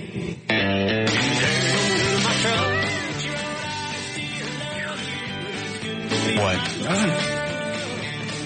It's too bad it's going to be the only hit he's going to have. How do you follow this up? How do you? This is Blinded by the Light. This is How Long by Ace. Yes. This is Achy Breaky Heart. Achy Breaky Heart. She wrote Call. There's no way you can follow this up. Tough. Really. Seriously, Billy Lee Davis is the Mungo Jerry of the new millennium. Yeah. his heartbeat, yeah. He's riding high right now. He's doing good. Yeah. Who was that? Is that, all I see is Angry again on is that Bob? Turn on your mic and ask him what he wants. Hey, Bob. He wants to know what you want. I'm sorry, I missed it. What did he say? Leave your mic on. Hang on 1 second. Bob don't sound happy. Ask him if he's not happy. Are you not happy, Bob? Why is he unhappy? Bad golf game? He wants to know what do you think you're doing? Regarding what? Regarding what, Bob? Uh-oh. Oh, son of a bitch, I can hear. We're not playing commercials tomorrow. He says we're not playing commercials tomorrow. Russ said that, Bob. All right, I'll take it. This is getting boring. Okay, hang on.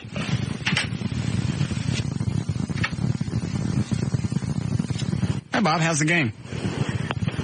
Actually, pretty good. I shot at 80. What the hell are you thinking? Hold on a second. Is 80 good? Yeah, 80's good. Oh, well, congratulations. Where are you playing today? Congratulations. You're screwing everything Where up. Where are you playing today? That doesn't matter. Bob, why are you mad? I am really pissed at you. Bob. I mean, this is Bobby. You know what? This is bull. Snowball. All of our advertisers have asked to be pulled off tomorrow. You're giving me crap about it. What the hell are you thinking? Well, first of all, nobody told me until yesterday. Oh, that's bull. Everybody on the staff, everyone in the radio station knows Russ. How much have you been? Oh, hold on a second. Dan, did you get the memo? I got no memo. The producer of the show got no memo that said tomorrow we had no commercials. Well, then the producer's a moron. JD, did you get anything? I got no memo. O'Malley, did you get anything? Everybody knew. Did you? All right, so far there's 1, 2, 3, 4, 5. 5 people in the studio, nobody heard. So you got 5 morons. That's not my problem. Everybody knew. The spots were pulled. Everybody knew.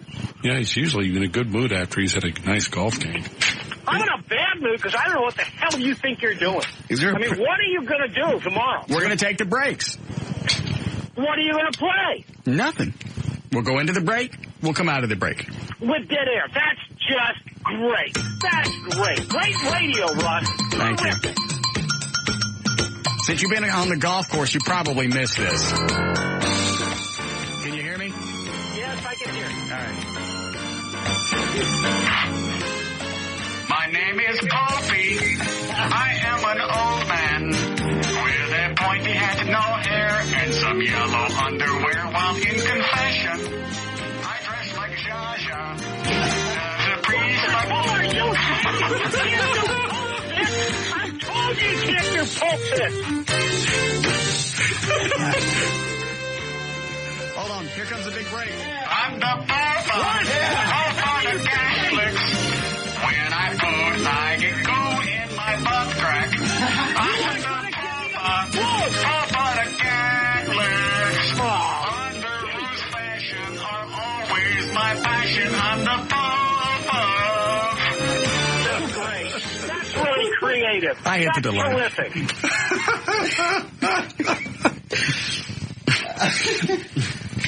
That was funny. Sometimes I think he calls up the bitch just to get on the air. You think? Well, because in the middle of the bitching, you hear him laughing. Well, it is funny, the Popa. You can resist. Put him straight through if he calls back, if you wouldn't, O'Malley. Thank you. Popa the Catholics. That's what Billy Lee Davis needs. He needs a follow-up hit like that. Yes. Yes, Alicia?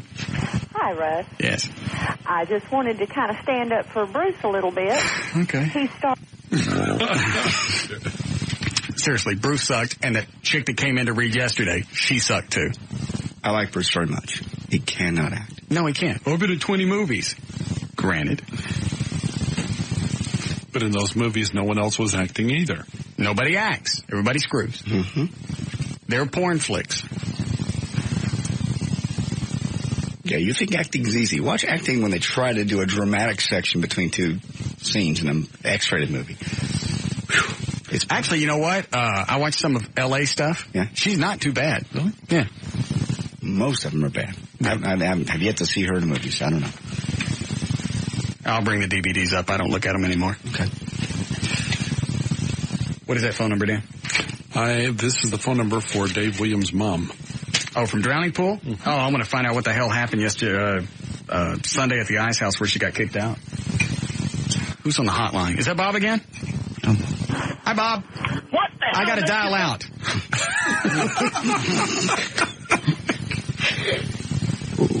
From the president of our... It's not clearing out. Hello? Hello? I got to dial out. You got to dial out to what? I'm calling the Vatican.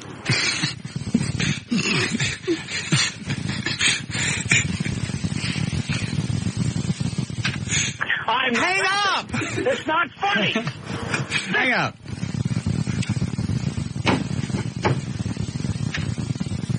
Seriously, Bob, hang up. I got to dial out.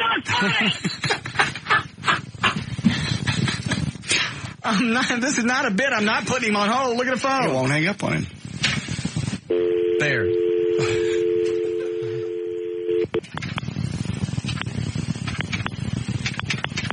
Where'd you get her phone number, Dan? I called the record company and called the school where she works, and she finally got a message, I guess, to call me. So she paged me. Hello? Hi, is Mrs. Williams in? Hi, it's Russ Martin at KYNG. Can I talk to you on the air? Okay. Wait, I'm on the air right now. Is that... What did you want? You're still not on the air yet. What do you want to tell me? Okay, can I talk to you on the air now? Okay. So what happened at the Ice House? I hear that the story that got back to me was... well, first of all, I'm sorry about the loss of your son. Thank you. Okay. The story that got back to me was you pulled a knife on a couple of guys at the Ice House. Yeah, that would be me. Seriously, they said you were swinging a shiv with a camel hanging out of your mouth. That sounds like something I would do. It does. No, I missed it, so I don't know what happened. All I know is I came in and you and I talked for a couple of minutes. And I said if you wanted to hang out. Exactly. You and I had a wonderful conversation. You know, you said that if we wanted to come back and sit, you know, with you guys, we were welcome to. Right. And I said, no, I just wanted to meet you, you know. And when I left, one of the security guards, I don't know if it was yours or the Ice House. I didn't have any. Anyway, he got irate with me, you know, and I said... What did he say? He said, you can't talk to Ross Martin. I said, I just did, so don't get bent out of shape. And he just kept yelling at me. He kept yelling at you? Yeah. And I said, you need to get over it. I said, I've already talked to Ross. And I said, he's very nice. We got along fine. It's over. So, you know, and then he put his finger in my face, and I said, I don't think I would do that. Yeah. And then especially not with you. Yeah. Anyway, and then he stomped off, and it was over. But you and you know, I don't know where the thing got that you and I had a problem, because we didn't. No. Somebody called yesterday and they said, hey, what happened? We hear you, meaning me, got kicked out of the Ice House because you got in an argument with the lead singer from Drowning Pool's mom. And you know what I heard? I heard that you said that I got kicked out of the Ice House. Yeah, we said that on the air yesterday, that you pulled a knife on a bunch of people. Oh, great. Thank you. That'll really help my reputation at school. Oh, that's right. I forgot you're a teacher. Yeah. Well, everybody should have a knife. Exactly. At school. Please. How long have you been teaching, Mrs. Williams? Pardon me? How long have you been teaching? 21 years. Who's that in the background? My teacher friends are laughing at me. Oh. Do they know who you're talking to? Yes. Hey, are any of them hot? God, I love teachers. Are any of them what? Hot. Oh, yeah. We got one hot one right here. And she's single. You want me to give your name over the radio? How old is she? We don't tell her age. Yeah, we do. How old is she? No, we don't. She's young. She got a nice... Tell her age, you tell Lisa. All right. But I'm really sorry about the misunderstanding. You and I did not have a problem. I had no misunderstanding. I was just concerned about the way that you were treated at the ice house. A sweet lady like you. It wasn't the ice house. It was just one guy. Yeah, we think it was the ice house. No, it was the guy who worked at the ice house. Yes, but that does. We got teachers that work in different professions. I understand. But do you know why they were having that special party for me at the ice house? Was it your birthday? No, they had been ugly to me before. Oh, well, I've never been treated with nothing but nice at the ice house. They've been always very... Until this last time where they actually pulled a knife on you. And they did. You're trying to put words in my mouth, Mr. Martin. Okay. I don't need any help. I get in trouble all by myself. You're right. I don't want to put any words in your mouth because then you'd have to spit out the cigarette. Now, seriously, how have you been? Because you look pretty good last night, considering that your son had just died, how many weeks ago? He died on August the 14th. Right. Things been okay since then? No. What do you think? I guess I'm a dumbass. You're right. You just asked her mom. Her kid died 2 or 3 weeks ago. How you feeling? I feel like crap. Exactly. And that's something I feel like my heart's been ripped out. Did it help that, you had all the fans show up for the... I think it did. I think it's, it was good for us to get together. They needed to see us as much as we needed to see them. And it's just a tragic thing. He will never be replaced. He might have been a rock star, but he was my son. Well, you're welcome to come up any day that you want. Well, I appreciate it. Since they kicked you out of the ice house, you're obviously welcome in our home.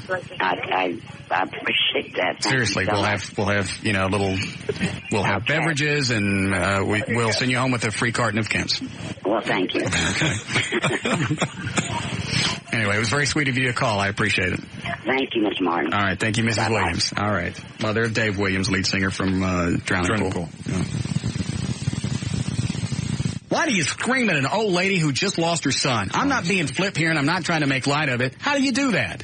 And they know who she is, because Drowning Pool was supposed to play at Ozfest. Right. I'm never going back to the ice house for that. That's really the final thing. That's embarrassing. At your party. At my party. Yelling. Embarrassed me again by screaming at a school teacher. Screaming, you can't talk to Ross. You can't. Yeah. Yes, I can.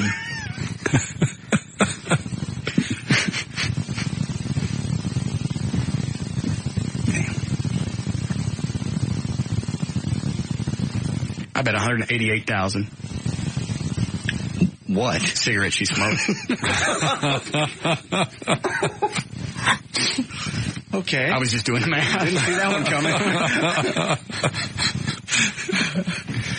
Seriously, she was. She came up. She was really sweet, and she said, I'm blah, blah, blah, and said, I'm sorry about the thing. Grabbed my ass. Did she? Somebody did. Maybe it was not her. Maybe it's one of the guys that work at the ice house. I'd say there's a pretty good chance that would happen. But I don't know for sure. I'm speculating totally. Yeah. Break, Eddie? Please. Good. Thank you. We'll be back.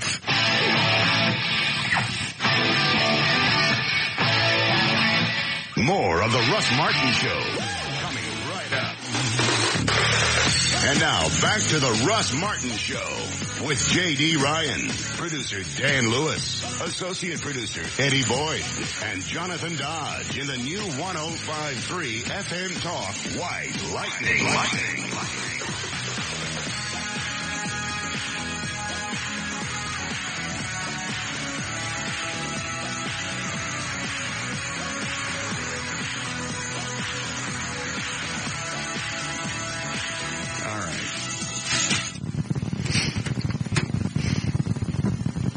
Well, thanks again to Mrs. What's her name? Williams? Yeah, from Drowning Pool. Well, actually, her son was from Drowning Pool. I didn't even ask her. I forgot. Did they come up with a cause of death? Actually, the last I heard, they hadn't. They everything was inconclusive, and they're still waiting for a certain toxicology report to come back. Okay.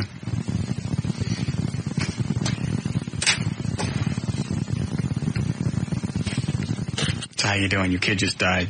How do you think, dumbass? I had that one coming. Yeah, kind of. It's okay. Excuse me. Got no Shaggy. Hmm. You want to hear it? I'd love to hear it. Thanks. Thank you.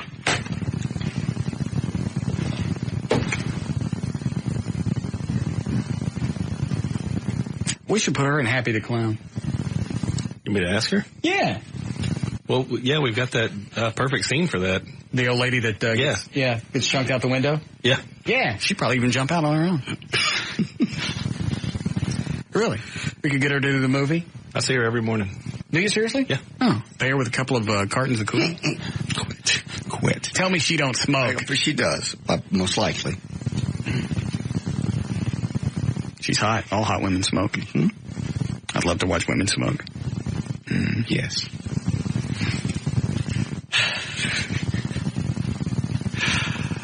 All right, let me grab this. We'll do news. Okay. Yes, Bruce? Hey, I want to read for that part. Oh, that's not the same Bruce I thought it was. No, it's not. I always get confused with him anyway. What, read for what part? For the coroner. You have any experience? Yes. What kind? I got theater experience as well as I was in a movie with Robert Duvall at Blythe Danner called The Great Santini. Did you have any lines? No, I walked by real good, though. Let me dwell on it. Dwell. Or Raleigh, hang up on him. I'm far too important to hang up on people now. So we really doing this tomorrow? What? Taking breaks and going to be quiet? And you're going to just leave a mic open and just talk? I don't know if you're kidding, because you keep saying it like it's some threat to Bob. What else are we going to do? I talk. I'm not talking for 4 hours straight. That's absolutely retarded. It would be, we have a lot of tribute stuff. I've put a lot of stuff off the net. We don't have anything from last year that we did. And did you find anything? Yes, I found some stuff. You found something from our show from last year? Yes, I did. What did you find? I found some WAV files. In a computer, some WAV files. Of our show? Of our show from 9/11. Like what? Just different stuff that we did. I can't describe them for you. I also got President Bush's speeches that day as well as the next day to Congress. I've got some musical tributes. I've got a lot of stuff. Do you want them produced, or you just want them in raw form, or how do you want them? Yeah, cut down. Okay. But not produced into a little montage-produced piece. No. Okay. What about you, Eddie? You find anything? Have some stuff from best ofs that are like the preaching to the terrorists, preaching freedom. It all happened right within a few days of it. That's good. That'd be all right. It's a good one. Anyway, we're taking breaks tomorrow. Okay. Well, just leave a mic on in the studio and you pick up whatever goes on. Okay. I'm telling you, at times the studio is going to be empty. Many times. Even when we're in here, sometimes we're doing stuff and not talking, so you're not going to hear. Perfect. Okay. All right. You ready to go? Absolutely. Yeah, okay. 6:05, J.D. Ryan's on the new 105.3 FM Talk with News. Thank you. And if you haven't heard yet, the Bush administration raised the nationwide terror alerts to its second highest level today, closed 9 U.S. embassies overseas, and heightened security at federal buildings and landmarks in America, as new intelligence warned of car bombing, suicide attacks, and other strikes linked to the September 11th attacks. Americans were urged today to be alert, but to go to work, go to school, go on trips, despite unspecific threats against the U.S. interests abroad, and less credible concerns that terrorists might attack America again. Hold on a second. The guy out in the lobby, could he read? He was a little stiff. As much time as he had to read it and go over it, he should have read out loud a few times before. So he didn't do well? He was okay. He was just really, really, really stiff. Okay. Some other guy showed up to read. I don't even want him in here and let him suck out in the hall. I've heard enough bad acting today. Well, he didn't suck. He just wasn't good. Okay. All right. The nation will remember last September the 11th, mostly in silence, with a few other sounds other than bells, military jets roaring in tribute, and reading of victims' names at the World Trade Center. felled by 2 of the 4 hijacked airliners. Family members and dignitaries will read the names of 2,801 dead and missing Wednesday morning. An hour-and-a-half recitation to begin and end with moments of silence, and including readings of the Declaration of Independence and the Gettysburg Address. The city's remembrance was to begin the moment of the very first moment the first jet hit at 8:46 a.m. That's in New York. All right, first way you can tell when somebody remembers the 80s, you ask them what Betamax is. You know you're a child of the 80s if you know. Well, we're sad to report Sony has announced it's only going to make 2,000 more Betamax VCRs, and then it's ending the glorious 27 years. Who knew they were still making them? I didn't. I've never seen one. They're going to make 2,000 more. What they're going to do with them, I'm not sure. Only time I ever see Beta machines anymore are at TV stations. Yeah. Because that's the format that they use, Beta. Well, maybe that's what they mean. They're going to make 2,000 more professional machines, and then they're done. This Betamax. Wasn't that the home unit? Yeah. Okay, so this is Beta SP. Actually, they called it Beta Cam for a while. Beta Cam. I think they just called it Beta. Yeah. Then it's Digibeta. That's the new one. Right. So Betamax, 2,000 more, then they're gone. When normal people get all sad and want to kill themselves, they never really try to do it the way Logan Sterling did it. Saturday night, a kid from Stevens Point, Wisconsin, drove his car into a tree first, then broke into a stranger's garage where he used a power saw to chop off. Can I ask something, Ryan? Sure. Because we got a window that looks out into another part of the radio station. Correct. Mm-hmm. Is the air conditioning way down out there? Why? Did a cold front come through? I don't understand. What's up with all the ski caps? Oh, that's kind of a thing with some of the promotions guys. They wear these crocheted hats. Why? I have no idea. They look like doilies they stole from their grandmothers, and they just got them stretched over their heads. But for some reason, that's the in thing right now. Because so far I've seen 4 guys walk by, all with ski caps on, little toboggan things. Mm-hmm. Yeah. It's September, right? Almost 90 degrees outside. He did his teeth again, didn't he? Yeah. No, sorry. You have to do that on purpose. I don't even know I'm doing it. Maybe you need some sort of appliance. I mean, just some... I don't think you meant that kind of an appliance. I'm sure Bruce can get me one from Amazing Superstore, but I'd rather not. Anyway, on Saturday night, this guy broke into... I got something I can stick in your mouth, Dad. Camels? Yeah. All right. You can suck on the hot end. I did that with a cigar once. You sucked on the hot end? Yeah, just drink it. It's not good. Thanks, man. Well, it didn't take long either. Not in there very long. I'll go on. This story's boring anyway. He cut off his own head anyway. Did he die? Yeah, well. Good. Okay. Finally, a 47-year-old man walked into the post office in a small town in southern Sweden, told the cashier he was armed and demanded a bag of cash. Plus, he also wanted... Would you like to hear me walking into a post office? Love to hear that. Oh, Dad. Thank you. That was good. It's funnier in my head. Yeah. He also wanted $37.2 million to be paid into his own bank account, which he handed the lady a bank account number and his address. He said, no problem. Getting him in jail. Got it. A lot funnier in my head, too. And there's news and information. I'm J.D. Ryan on the Talk to Fox, Texas, and the 105.3 FM Talk.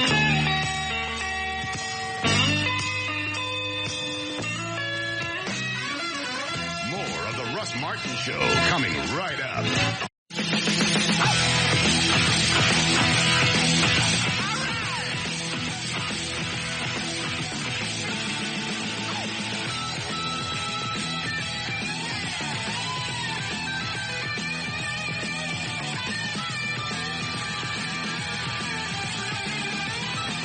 All right, 6:17.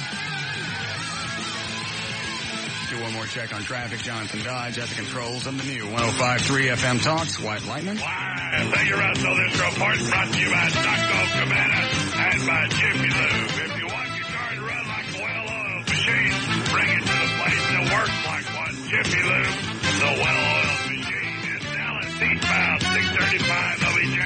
Act Toys, there's the jackknife 18-wheeler. That's blocking the 2 left lanes, causing the backup to well.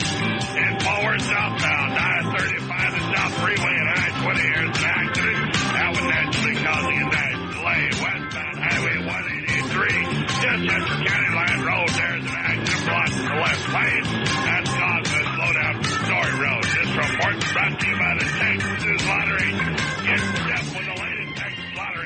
excitement and play Texas Tuesday. Drawings are held every Tuesday and Friday with jackpot starting at $200,000. That's traffic. I'm Jonathan Dodge in the new 105.3 FM. White.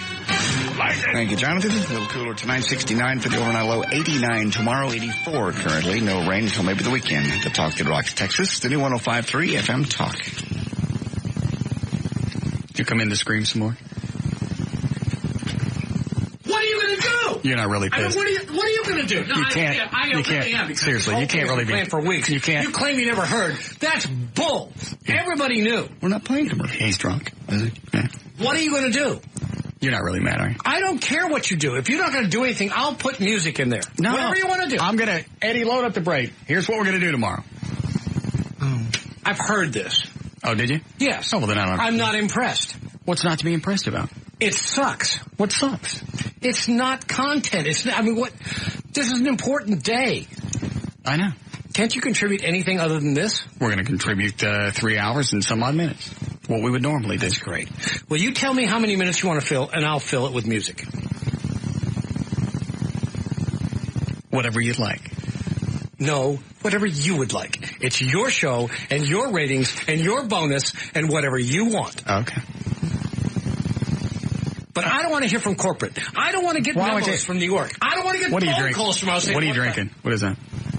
Smirnoff Ice. Okay. Did you hear about the ice house? Yes. That's pathetic. Pathetic. And you know what else they weren't doing? The drink coupons that we sold the listeners? Right. That were part of the... We're honoring those. Yeah. See, I told you he's not really mad. You get him away from it. Yeah.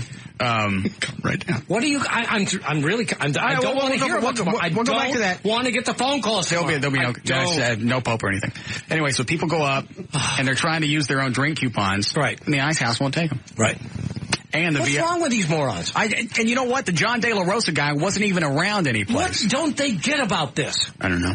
Now, Smirnoff, the actual complex, Dave Parks, they're fine. Did everything he said he was going to do. Yes. It's the ice house people. What is wrong with them? And then they take David Williams' mom from Drowning Pool. Right.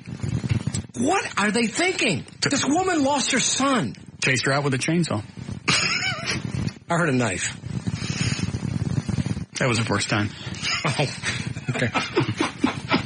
Now, what were you bitching about in your office when I walked by? Who were you calling the a-holes? The corporate people. What are they doing? Oh, please, don't get me started. Have another Smirnoff. They sent with a whole bunch of stuff we're supposed to use tomorrow.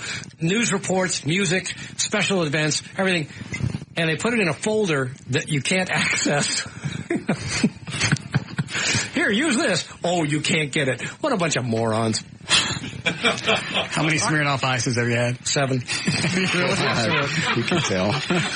These are MTV VH1 star efforts. Yeah. I'm telling you, that's what we're dealing with. Watch this. Watch. Have you really had 7 Smirnoff Ices? Yes. Seriously? Yes. How much did AW make when he worked here? $300,000. God almighty. He'll tell you anything. But he had to take a cut after we changed format. What did Ron and Don make? Geez, I'd have to look. I'm having trouble with memory. I think 150 total. Total for the whole show? Whole show. Yeah. What else do I want to know? No. And they got too expensive for us, I was told, by people at the ticket. The people at the ticket said they got too expensive. $150,000. Go, Bob. Do we have any more Smirnoff Ice in the office? and the people at the ticket said that they... You want some Jack? Oh, my God. That's some Jack, Bob. And they said... Hold on, let me get it open. Hurry up. Break that. Okay, fine. You know what? We have actually... a new feature here. You get the manager, the program director drunk, and ask him any question you want. Oh. Channel 8 used to do it back in the 70s. Yeah. Let me speak to the manager. But the guy wasn't drunk. Yeah, Mike Shapiro. I think he might have been drunk, though. Yeah. They said that Ron and Don, the ticket's running around telling everybody that Ron and Don, the reason we fired them was that they were almost as successful as you were, so we fired them. It's like, oh yeah, we got a really successful show here. Let's fire them. We don't want to keep that. How stupid are we? Oh, God. Where did they end up in their target demo? 12th or 14th in the last book, down from 10th. I mean, they were on a downward slide.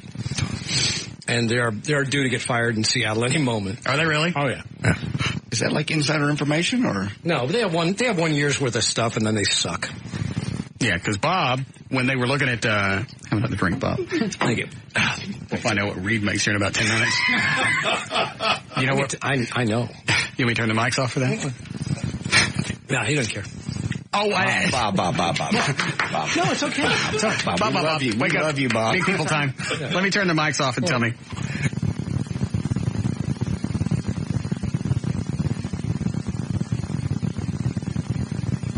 But he makes double that in his bonus if he hits his numbers. That's the way it works. Damn. They have their base, and then they make double that in bonus if they hit their numbers. And he will hit his numbers on this radio station. But you won't. No, I get no bonus. I get no bonus! He's plowed. No bonus! Believe that? Station's doing 65% cash flow margin. I get no bonus. He's talking cash flow margin. He's gone. Yeah. I know about cash flow margin. I know you do. I'm just saying you're just, no. I'm not just some stupid program director. No, we know that. Just don't normally bring it up on the air. I'm not a stupid drunk program director anyway. Let's see what else I want to know while he's here. More of that? Yeah, absolutely. You may have to stay on late tonight. Yeah. Let's see. Yeah, I heard the same rumors about Ron and Don. They got fired because they were becoming too popular. Yes. Well, yeah. And I stole money from Making Memories. Did you really? Yeah, sure. What was Making Memories? I got no bonus. How the hell would I get a deal from Making Memories? What was Making Memories? That was their charity for the bike ride. For the bike. Well, how would you get your hands on their money? Impossible.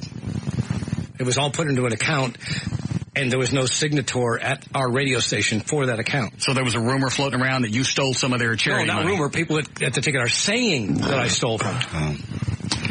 That's terrible. Yes. I'm going to turn the mics off and ask you.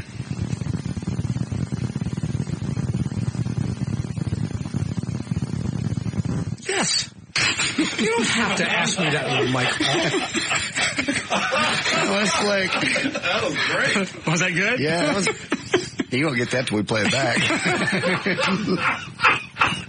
I've been had. Yeah, really hard. I deny that. And I'm recording this in my office. You should go listen to the playback. I'm not going to do that. My hands are clean. It's days like today, Aaron, whatever. Yeah. It's days like today, I want to quit. That'll be fine. Yeah, it'll be great when I get the memos from New York, wanting to know what the hell you were thinking. For what?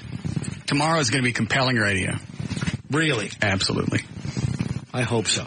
We've had slow days, but I've always done the best that I could do. Why would you expect anything less? I want to tell you one thing. And this is no crap. Okay. I'm having a drink. Ready? I'm marking this one on the tape. On 9/11 last year, Ron and Don refused to go on the air. They said, we can't go on. And I said, excuse me, this is talk radio. And you've just had the Pearl Harbor of your generation. We can't go on. Russ Martin went on. Russ Martin, don't give me that crap, JD. I'm it's serious. Russ Martin went on and did an incredible show. And on my way home, and I think I told you this, I chuckled in the car on the way home and thought to myself, I was guilty. I said I shouldn't be laughing. But there was something about the way you handled it and something about the way you presented the situation. And I actually laughed. You won my undying admiration at that point. And I'm telling you, that was the most incredible moment in radio I've ever heard. And I'm not going to say anymore. Thank you.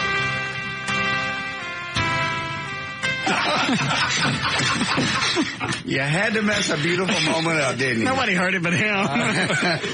He left the bottle. Don't take any more of that, because I know what happens when he mixes the Smirnoff and whiskey. I was afraid he was going to throw up on my computer. He's going to vomit. I should call George. Yeah, have George take him home. Or I can take him home. He's just going to need a ride back tomorrow. Okay. Not if I keep drinking. Yeah, he wasn't kidding about having seven Smirnoff Ices. Last year was a very unique show. I mean, really. Last year? No, September 11th. it was really hard to balance what we do, which is mostly goofy comedy, being silly, with something very serious. And we somehow, I'm not turning into Bob because I'm not drinking, but it was interesting. Are you going to cry? No, I think people needed to have, I'm still amazed that people like David Letterman and people like Jay Leno didn't go on and try to carry on, because that's exactly what people needed. People needed to see some form of normalcy. Yeah, after watching buildings collapse all day. Right. And the Pentagon, I'm not crying, I'm choking. Pentagon, and then the plane in Pennsylvania, and then at I don't know what it was, an hour after all this happened, air travel in this country came to a complete halt. I mean, seriously, you look around and go, okay, what's next? I had a really good point. I don't know what it was. I'm just saying, they could have come on that night, not done the regular show, but they could have had a show. Cut away from the news. We'd seen the buildings. Nothing new happened. Something new happens, we'll cut away to it. Meanwhile, let's have let's talk, and just do something different. Which is kind of what we did. Well, I'll be interested to hear some of the tape from last year. Because, to be honest with you, I have absolutely no recollection from what we did. I do. I remember sitting in the office when it was all over just going, how did we ever get through that? Because it's not what we do. Yeah. Well, in fact, Reed called me at home that day, the general manager, in between restringing his fishing pole. And he goes, how are you going to handle this? We're going to handle it real. Well, what else can you do? La-da-da. Are we getting close, Eddie? Yes. Yes, Bob? Hey, guys. I just wanted to thank you personally, Russ, for last year. I was sitting there stunned, all day like most people were. And as I was driving to church that night, listening to your show, and it, actually put a smile on my face. It helped me get through the day. And I just wanted to personally thank you. Well, keep up the good work. That's an ultimate compliment. I appreciate it. All righty. Bye-bye. Thank you. All right, before we start yanking each other off.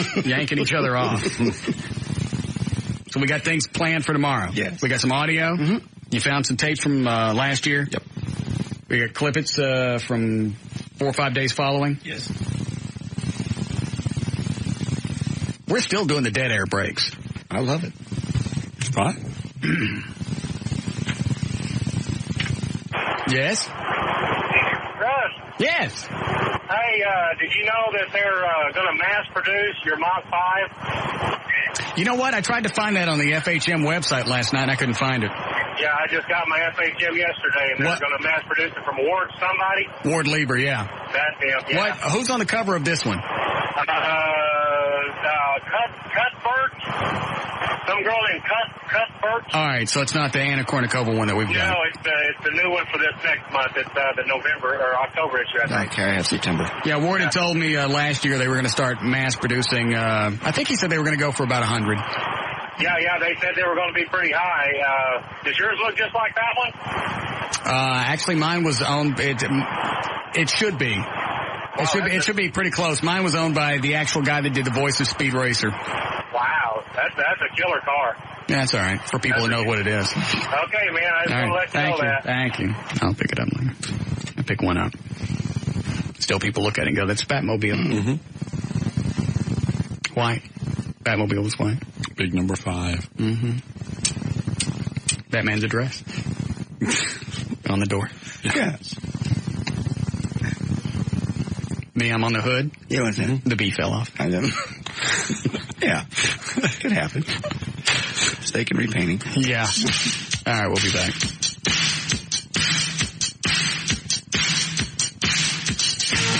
More of the Russ Martin Show coming right up.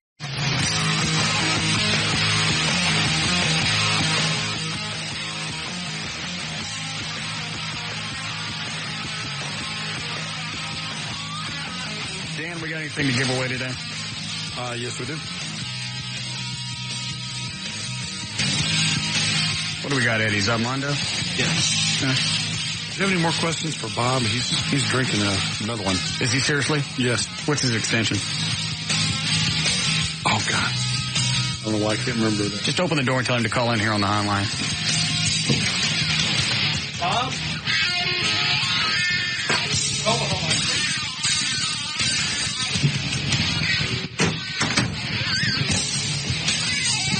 He tried to ask me about what? Yeah. Did he ever figure out what I did to him with the charity thing? I don't think so. He turned around and looked at me like, what? Why is everybody laughing? Because I asked him off the air. Did you take any money from that charity? No. You respect them, right? Yes. So all you heard was the yes. Very nice. How you feeling, Bob? Why do you ask? I'm just curious. I feel fine. Do you need a ride home? Yes. Okay, I'll take you home. Thank you. Hey, honestly. What? What's your opinion of the midday show?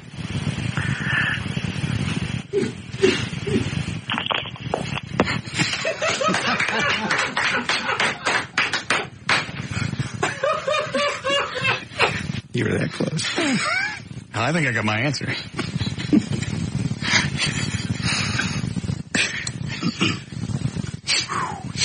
I forget. How do we play up, Mondo? How many people do we line up? One for each of us. Do we? No, 2 people, and then they have to match as many as possible. Yeah, it's the Would You Rather. Yeah, but I forget how many listeners we get on the phone. 2. Just 2. Okay. Nipple, whatever your name. Nipple. O'Malley. I was reading one of the questions. O'Malley. Okay. You asked each one of them. I know how we do that. I just couldn't remember how many listeners we got on the phone. We just need 2, O'Malley. No cell phones. All right. Is there an open for this, Eddie? Yes. Well, I'll be damned. You know what? I know it doesn't make any sense. Give me the one for Fat Bitch Jeopardy. I just like hearing it. There it is.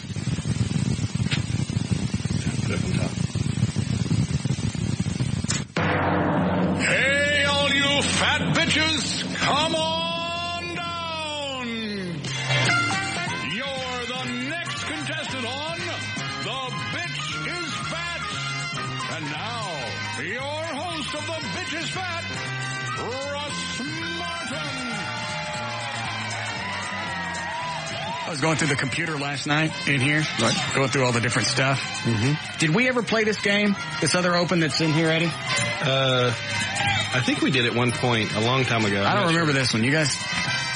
Hey, all you gay guys and dolls, come on down. You're the next contestants on The Grunt is Swap. We never played that, did No, we? we never played that, no. We played the lesbian version. The Grunt is Swap. Russ Martin. Let's do that this week. Okay. Can we play my favorite one? Yeah, go ahead. Yeah, this is a good one, too. Hey, all you flannel-wearing, beaver-eating, carpet-munching, lady-loving boondaggers, come on down. You're the next contestants on The Diesel Dyke is Right. And now, here's your host, Russ Martin. Boondagger. I love that one more time. When I have time to play the game. Hey, all you flannel-wearing, beaver-eating, carpet-munching, lady-loving boondaggers, come on down. You're the next contestants on The Diesel Dyke is Right. And now, here's your host, Russ Martin.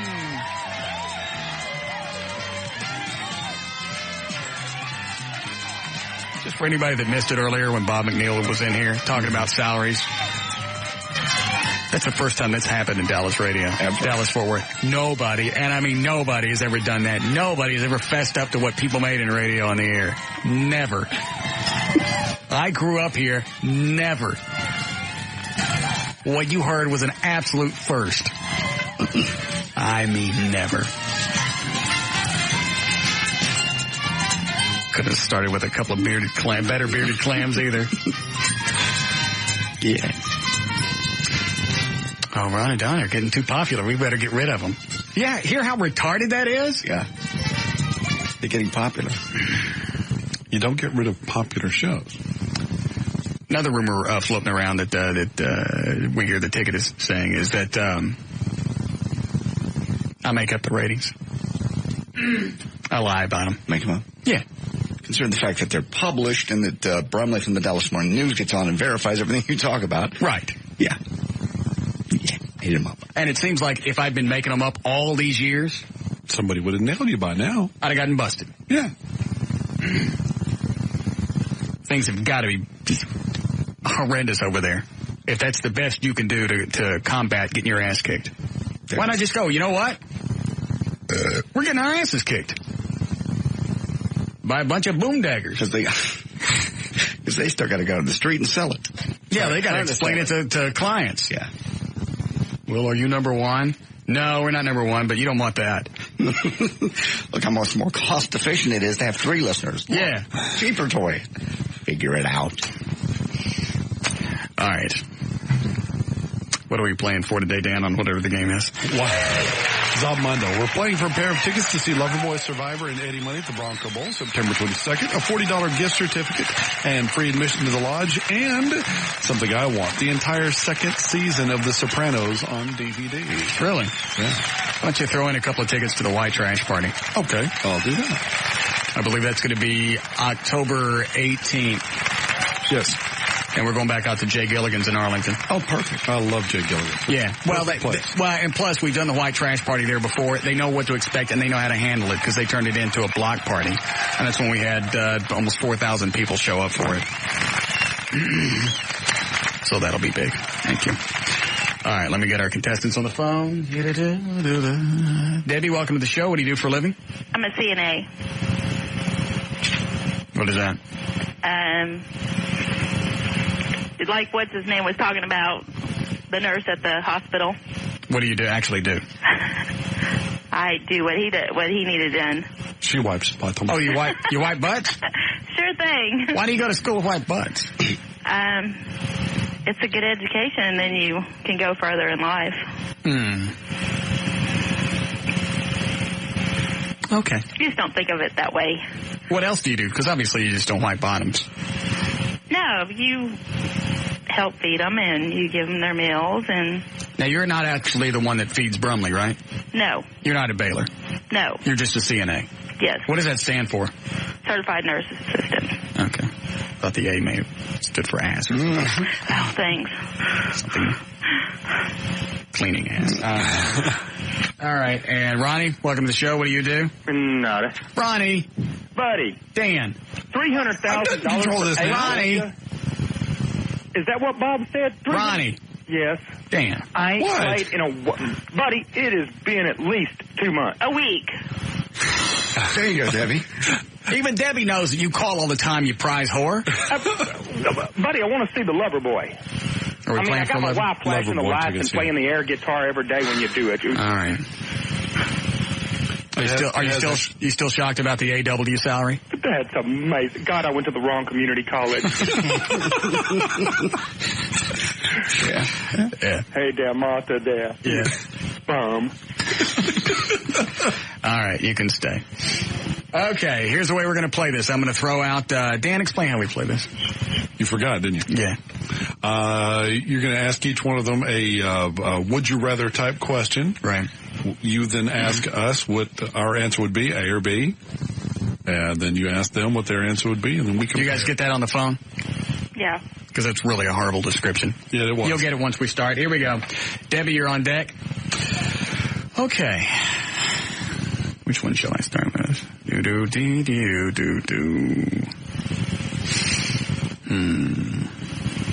One moment. Wasn't that horrible description? Yes, it was. Okay, I can't remember either. Eddie, we've done some of these before. Why didn't you mark them out? I thought they were checked off. We've done the ones with the eyeballs or the teeth the size of computer keys. Slick is what this show is.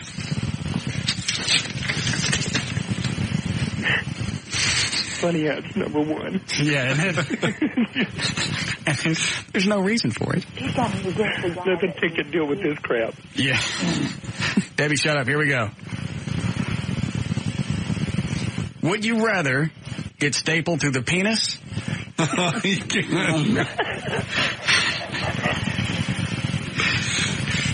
Eddie slipped one past me. Yes. Would you rather stick a needle? All right, I'm starting again. Would you rather lick the pus off of the festering boil or stick a needle full of rat blood into your tongue? I read that right? Yes. Okay. Everyone think and write down your response. Luckily, we're almost out of time.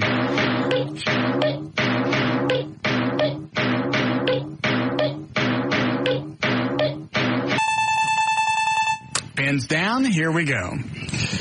All right, Debbie, do you think more people in the studio would rather A, lick the pus off of a festering boil, or B, stick a needle full of rat blood into your tongue?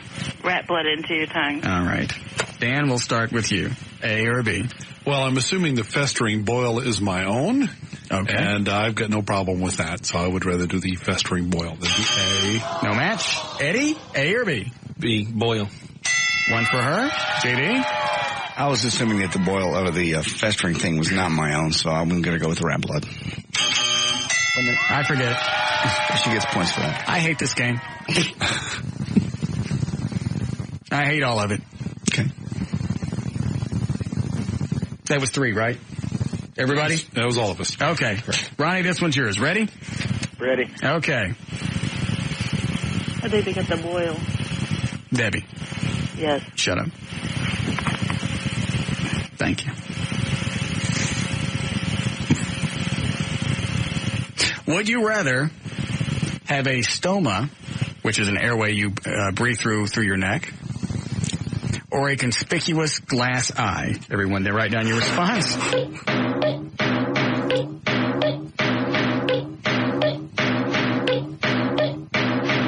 Glass eye does not come with its own morning show.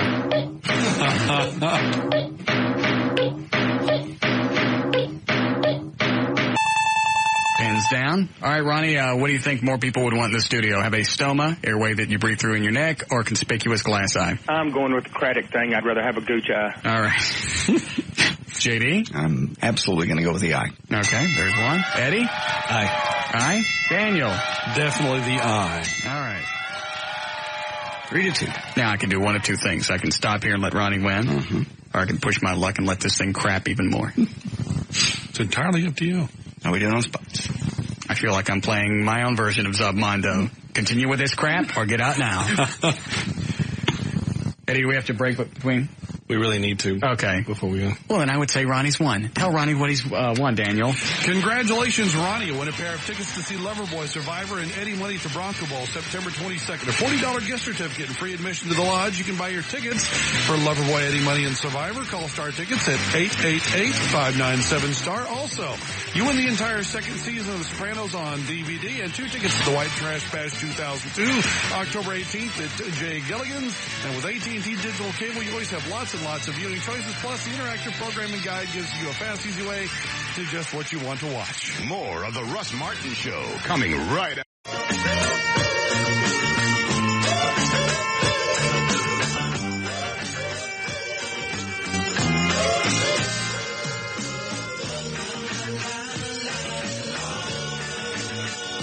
Okay.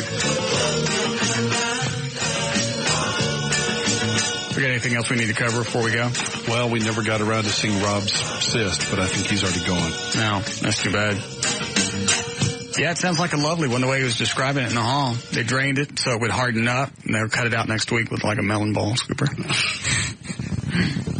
It's just incredible. They don't know what causes that just to pop up like that? I don't know. They just said it was some kind of infected cyst with drainage. So they suck all the crap out, let it harden up, and they go get it. You go get that cyst. Did you ever get a hold of anybody for Tawny Stone, that new chick that we've been seeing on the internet? Yes, I got a hold of the guys who run her website and who actually take all the pictures of her. And she is from this area. She's from Texas. I said someplace on a website. I read she was from Texas. I just don't know where. Where does she live now? Phoenix, Arizona. So they're going to have her call me. And then we'll get her on the show. You've already seen her picture, right? Oh, yes. Many times. Just that perfect little girl next door look. Great little body. Perfect cans. Yeah. Yeah, I want to talk to her. Okay. She's nasty. She is. I know. It looks like she could be like that cheerleader girlfriend. I love the cheerleader outfit that she wears. I know. She's also got another one where she's wearing like a really elegant top. Mm-hmm. And then the next thing you know, you got full lips. Yeah. This is my evening wear. Now, look. Where's my look, sunshine? She didn't do too many of those, though. I don't like those. I don't either. I don't want to see that. I know. They don't. She like the mystery. Yeah, she more or less just sits around Nah, a lot of times she does the look. I like that. Here are my daily activities. I just happen to be naked. Look. I'm not done. Yeah. I hate that. I do too. You've been on the gay websites, the guys pull their ass. No, but dating show. So. Sorry. Slip out. Okay. Let's see what Gary wants. Speaking of gay websites. Yeah, Gary? Shut up, man!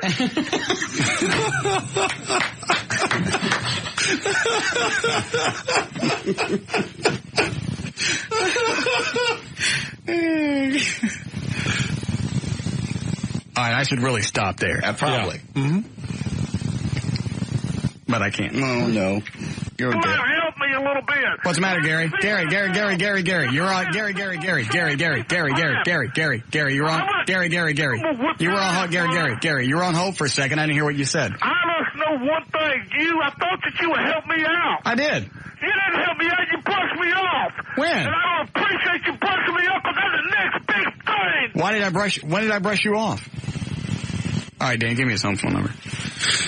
Oh boy. Because I know we got his mom's number. What is he mad about? I have no idea. I don't know. Yesterday you hung up on him. I did? Yeah. Is that right? Yeah, he was on a tear about being the next big thing, and you echoed him. Yeah, you're the next big thing, and then you hung up. Well, I was done. Mm-hmm.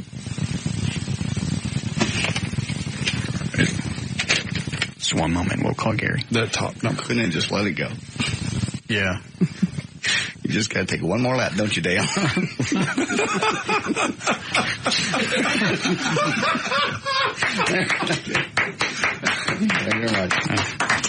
Yeah. Yeah, I should have stopped, or he just hollered at me.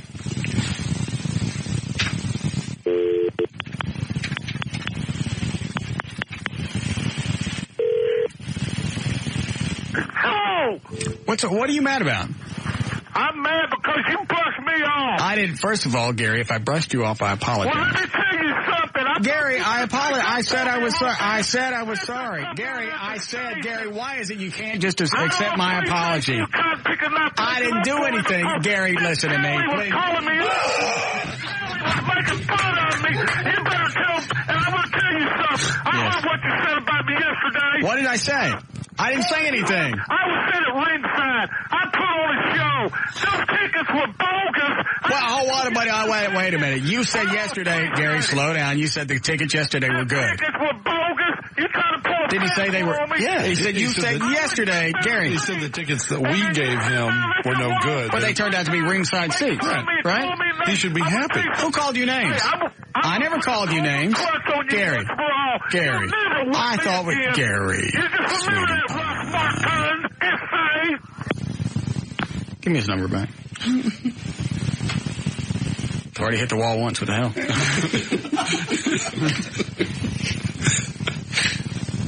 This show's got reversed. Cool having his phone number. Yeah. Hello. Pussy. You shut your mouth. You shut your mouth. Fag. Russ. Homo. Don't push me, Russ. I'm coming to the station. No, you're not coming up here. What are you going to come up here in? What? What? What are you going to do? What are you going to do? What are you going to do? What are you going to do? You can't do nothing. You know why you can't do nothing? What are you going to do? You want to play that Cobra Court now? You play that, you little bitty weasel. You remember Latino hate and Did he just call me a Latino heeb? Yeah. What's a Latino heeb? I think it's heat. I think Latino heeb is funnier. Actually. I don't know.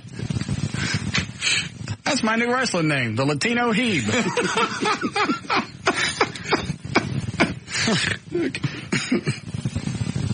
German greaseball. Oh.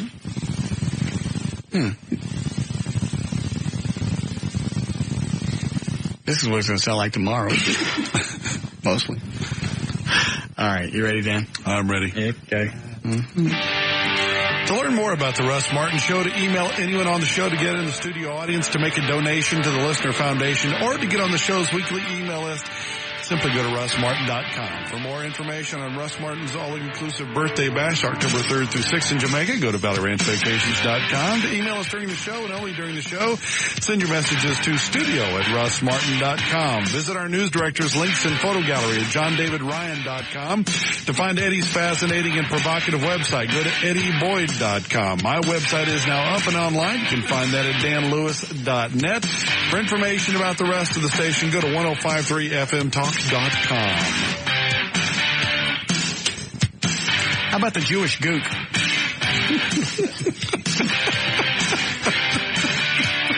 Yeah.